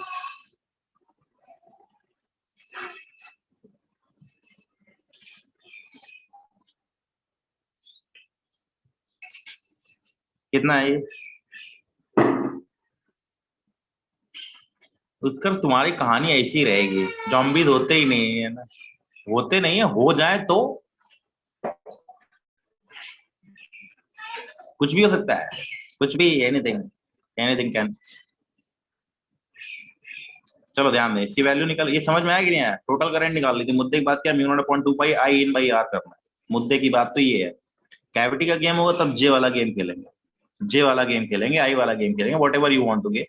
आप दोनों तरीकों से काम कर सकते हैं, वो आपके ऊपर डिपेंड है। लेकिन मेनली मुद्दा ये है कि आपको किसी भी सर्कुलर सिस्टम के लिए मैग्नेटिक फील्ड अगर कैलकुलेट करनी है तो आपको बहुत डरने की जरूरत नहीं है। Mu naught upon 2 pi I इन, उसके अंदर नेट करंट कैलकुलेट करनी है। तो नेट करंट कितनी आई है वो कैलकुलेट कर लीजिए। कितनी करंट आ रही है इस केस में, इस वाले लूप के अंदर कितनी करंट आएगी, ये वाली पूरी पॉजिटिव आई करंट आएगी और बाकी बचा हिस्सा ये वाला आएगा। तो कितने एरिया में है, 3r/2 का स्क्वायर माइनस r का स्क्वायर में, और टोटल कितनी थी करंट, 2r के स्क्वायर में और r के स्क्वायर के बीच में जितनी करंट थी, r स्क्वायर और 2r स्क्वायर, मतलब r और 2r के बीच में इतनी करंट थी, तो r और 3r/2 के बीच में इतनी करंट आ जाएगी। वैल्यू पुट कर लिया, आंसर आ गया। थर्ड वाला तो आसान ही है, b बराबर μ0/2 पाई 0/r, नेट करंट 0 है। अगर इसी जगह पे आई की बजाय जे दे देता हूं तब निकालिए, तो बताइए, आई की जगह जे देता हूं,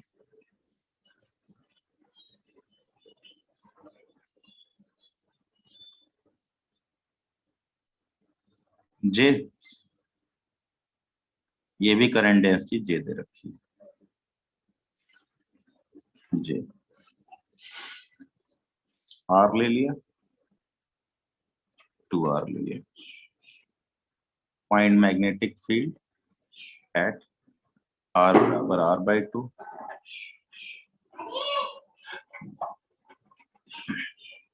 निकालिए। आई इन अंदरूनी करंट,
क्या जाएगी वैल्यू,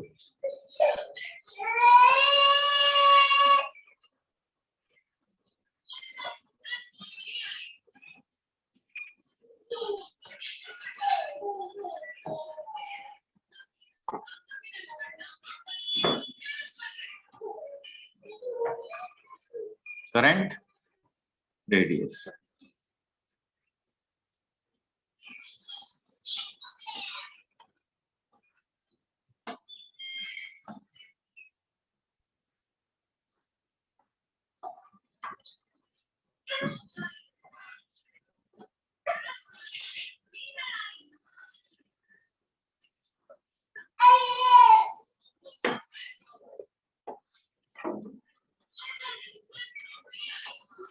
ये पूरी पॉजिटिव करंट, बाहर वाले निगेटिव करंट, कितने एरिया में, 3r/2 से r के बीच में।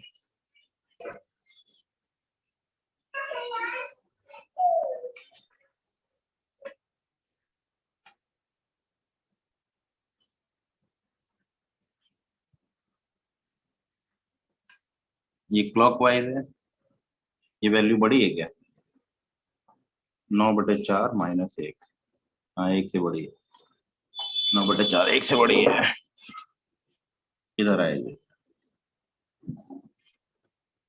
माइनस में रहने दो, बाद में देखना।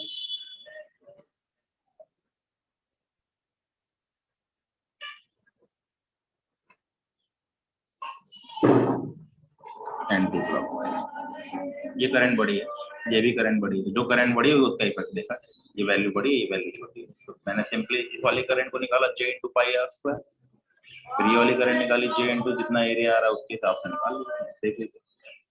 किसी को डाउट हो तो पूछ लीजिए, किसी को कोई डाउट हो तो पूछ लीजिए।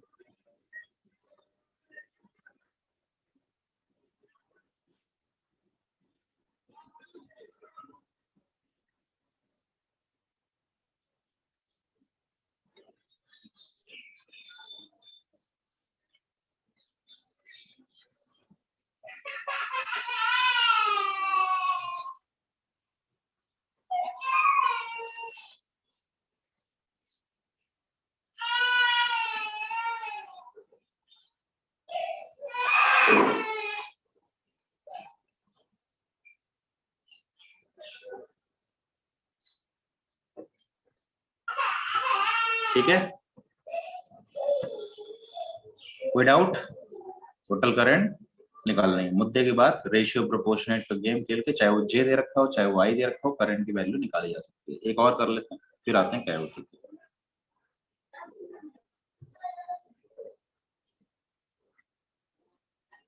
R 2R 3R,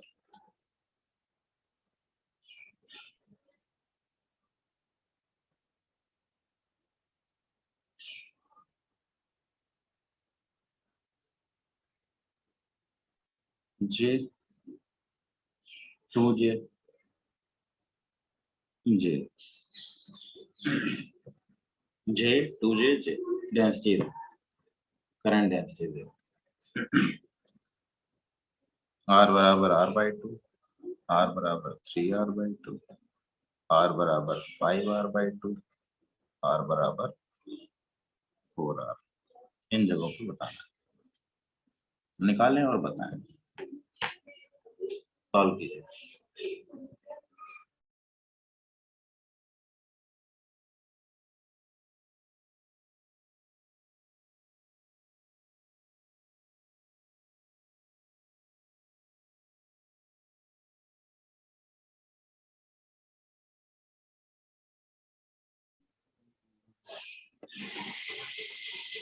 उम्मीद है कर लिया होगा आप लोगों ने, क्यों भाई?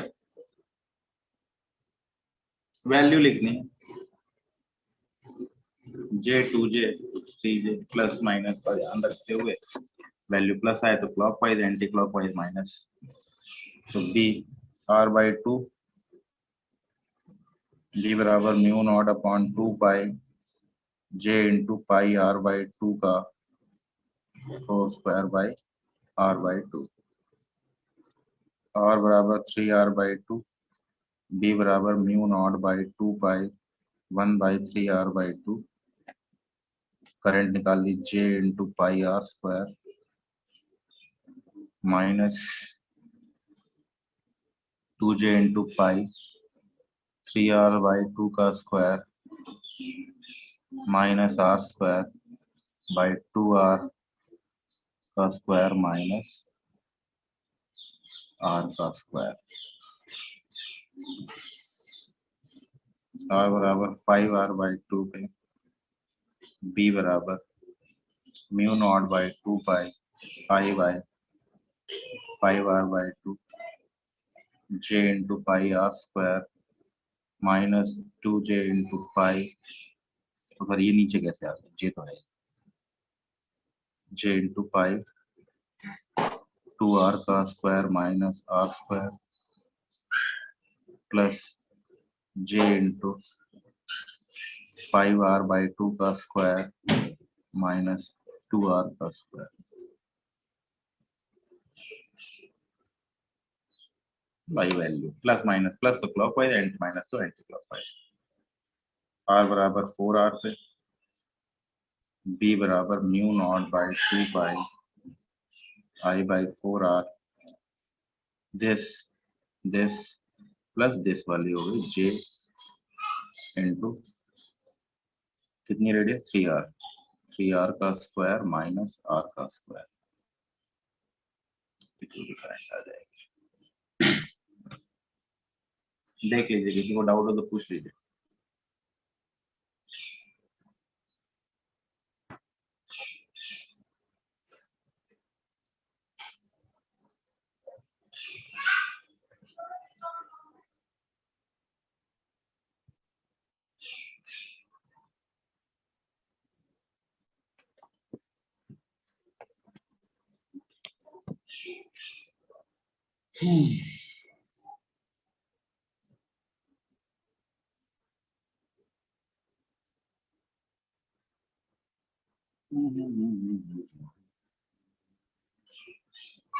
ठीक है, कैविटी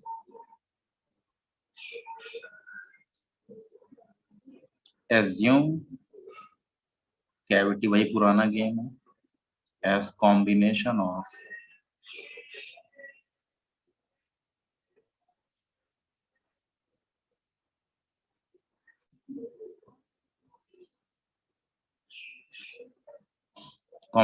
दोनों करंट का, कंप्लीट करंट बची करंट, मतलब इसको कॉम्बिनेशन, कैविटी को कैसे भर दो, इससे भी और इसको कंप्लीट,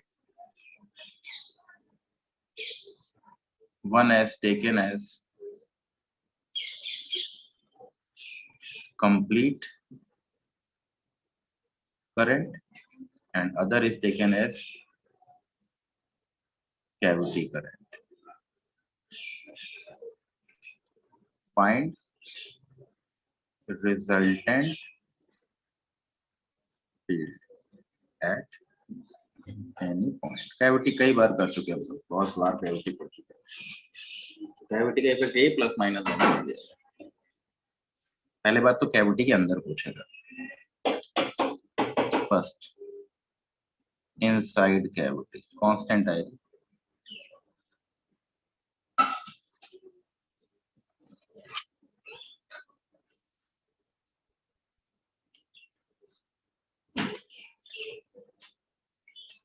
ये कैविटी दे रखी है,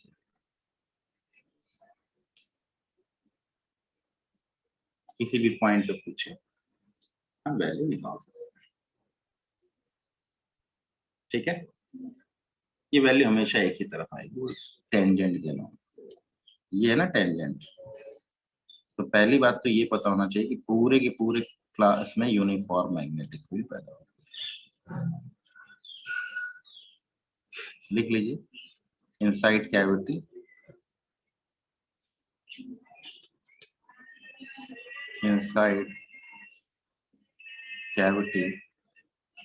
magnetic field will be uniform. Cavity के अंदर मैग्नेटिक फील्ड हमेशा यूनिफॉर्म बनेगा। ठीक है, C डैश की कैविटी परपेंडिकुलर टू C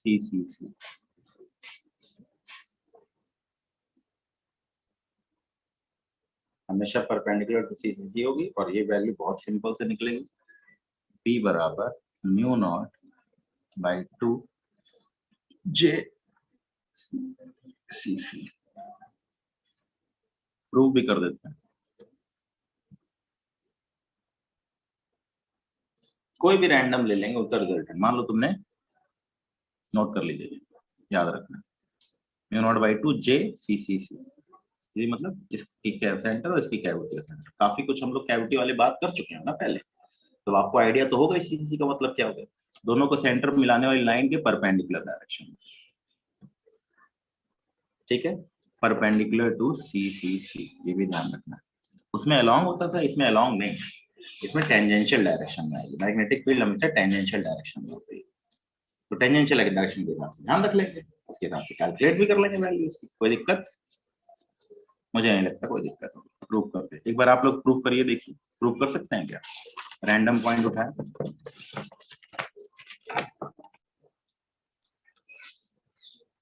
याद हो अगर तो। 3 पॉइंट ले लें, इसको R0 ले लें, इसको R1 ले लें, इसको R2 ले लें।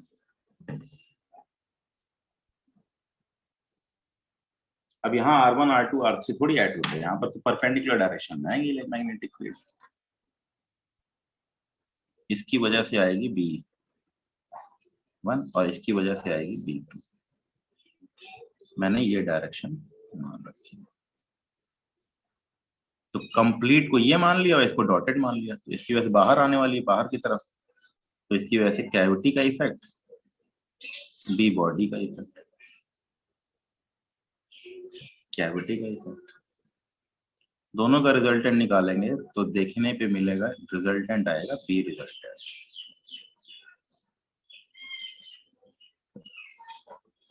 ठीक है, आप चाहें तो प्रूव भी कर सकते हैं।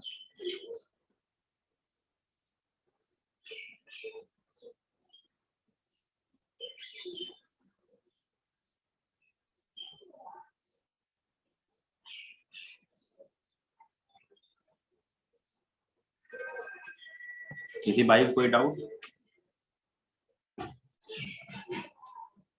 B body B cavity, cavity उल्टा ले लेंगे ना, कैविटी को यूं मान लेंगे, तो इसकी वजह से करंट एंटी क्लॉकवाइज, इसकी वजह से करंट क्लॉकवाइज। तो इस पॉइंट पे अगर आऊंगा तो ये एंटी क्लॉकवाइज जाएगा, और इस वाले पे आऊंगा तो इससे क्लॉकवाइज, और रिजल्टेंट निकालोगे तो देखना एग्जैक्ट वैल्यू आएगी इधर। कंपोनेंट लेके देख लो, तुम चाहो तो कंपोनेंट ले लो, एंगल थीटा, ये थीटा ले लो,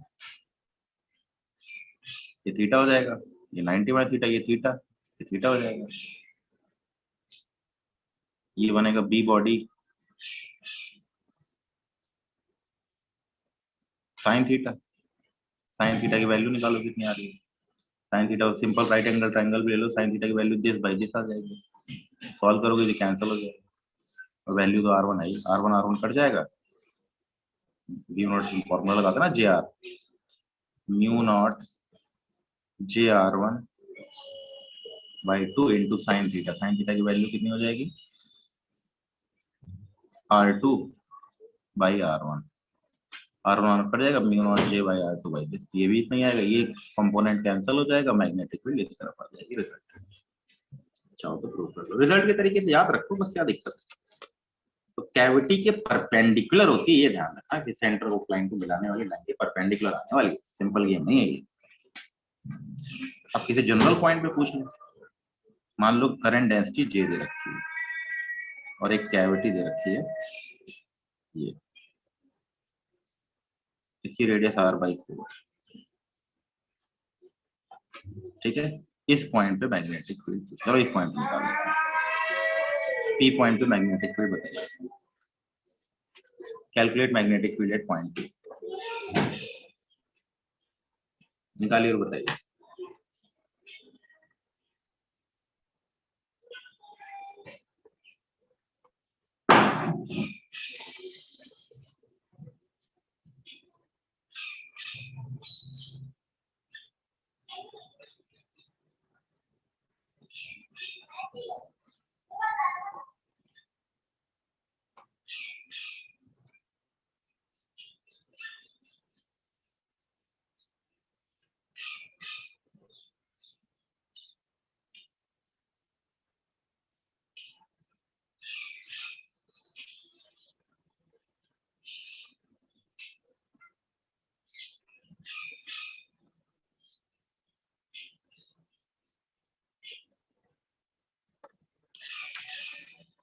इसका इफेक्ट बी बॉडी, इसकी वजह से बी कैविटी, आसान दिया, एक ही तरफ दिया।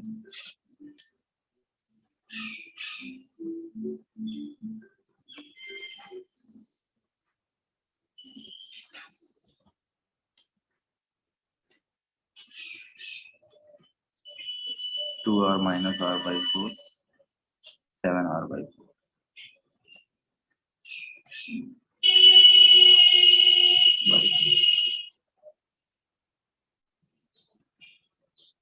सॉरी आउटर पॉइंट, सॉरी, ये इसके लिए आउटर पॉइंट हो गया ना, mu naught by 2 pi, current कितनी है J into pi R by 4 का स्क्वायर, बाई दूरी होगी 7R बाई 4। तो इनर पॉइंट ही मान लेंगे, ये आउटर पॉइंट। कोशिश भी करेंगे।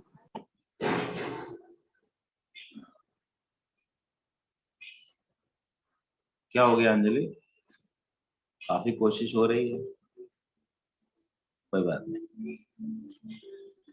Mu naught JR by 2 minus mu naught by 2 पाई, क्यों, ये आउटर पॉइंट है ना इसका, ये आउटर पॉइंट। आउटर पॉइंट के लिए simple formula mu naught upon 2 pi I by R, mu naught upon 2 pi current upon दूरी।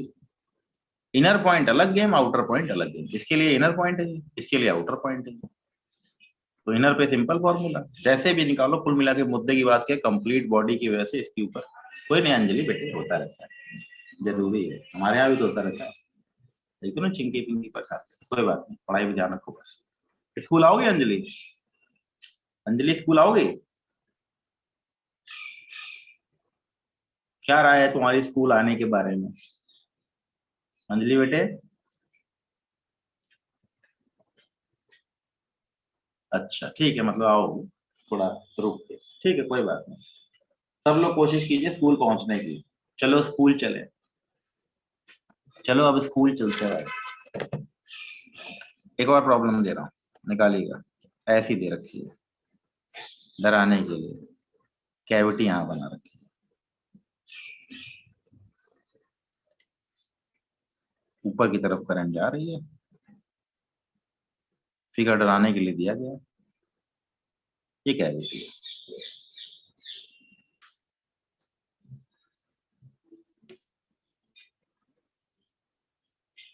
इसकी रेडियस R/6 है और ये R/2 दूरी पे, ठीक है। इसी लाइन पे ये पॉइंट CP, CP बराबर 2R, निकालो और बताओ।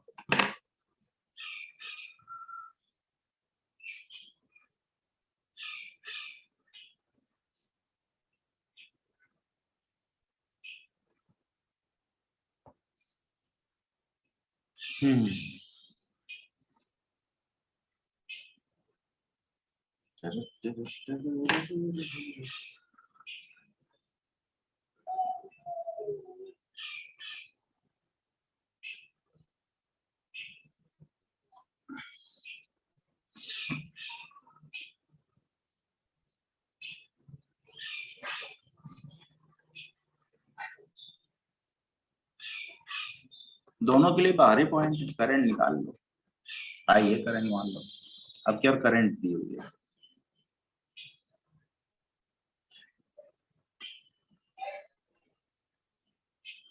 R²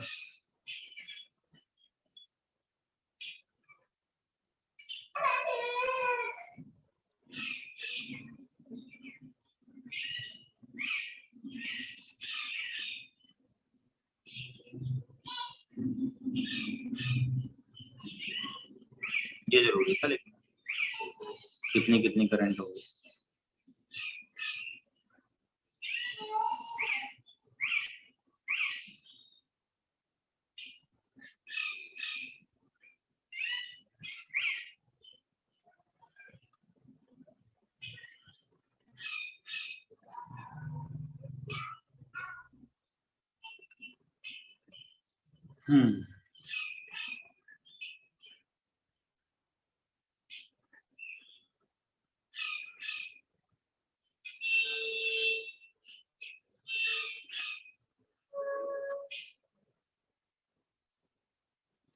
ये आंसर। पूरी करंट 36/35, कैविटी करंट I/35, इससे दूरी 2R, इससे दूरी 3R/2, इससे दूरी R/2 है, दूरी 3R/2 है। बाहरी पॉइंट तो पता है ना, म्यू नॉट अपॉन 2 पाई I/R, I/R। तो बाहरी पॉइंट पे इनर पॉइंट पे कहीं पूछ ले, ध्यान रखिए कि कैविटी को दूसरी करंट मान करके सॉल्व कर लो, और याद रखना कि डायरेक्शन हमेशा टेंजेंशियल होती है।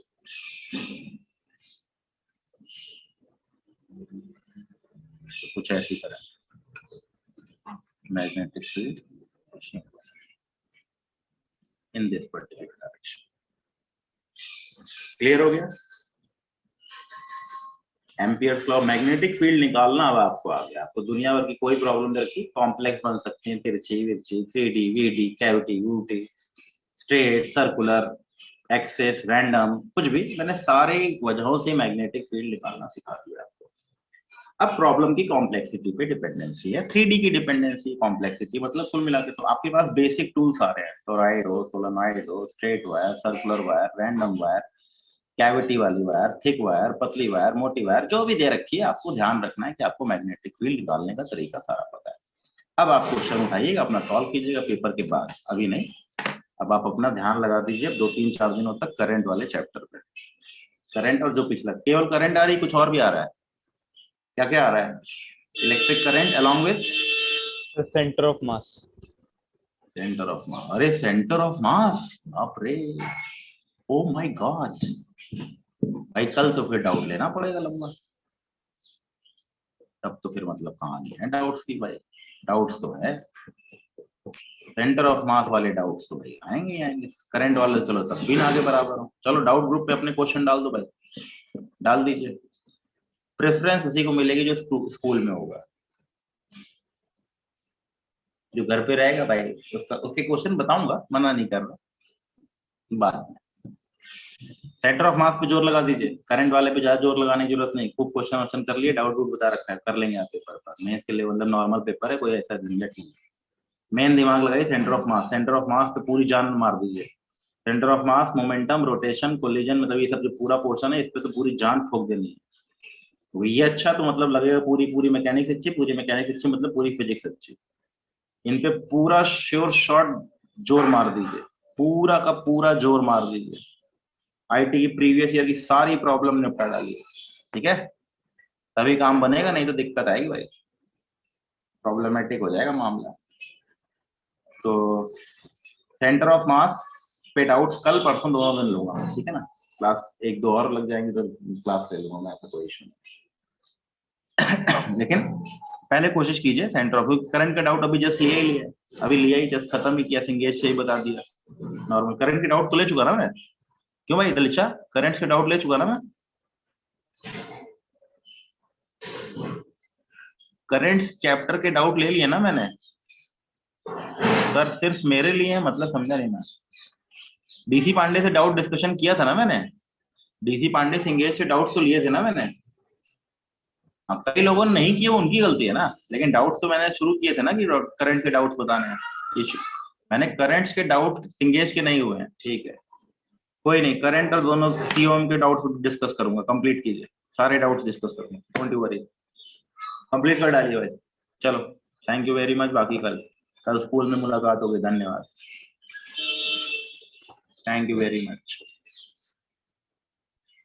पता नहीं कल की टाइमिंग कल मालूम चलेगी, आज का कुछ पता नहीं, कुछ टाइमिंग वाइमिंग का आइडिया नहीं, जैसा होगा दिखाया बताया जाएगा आपको। Thank you.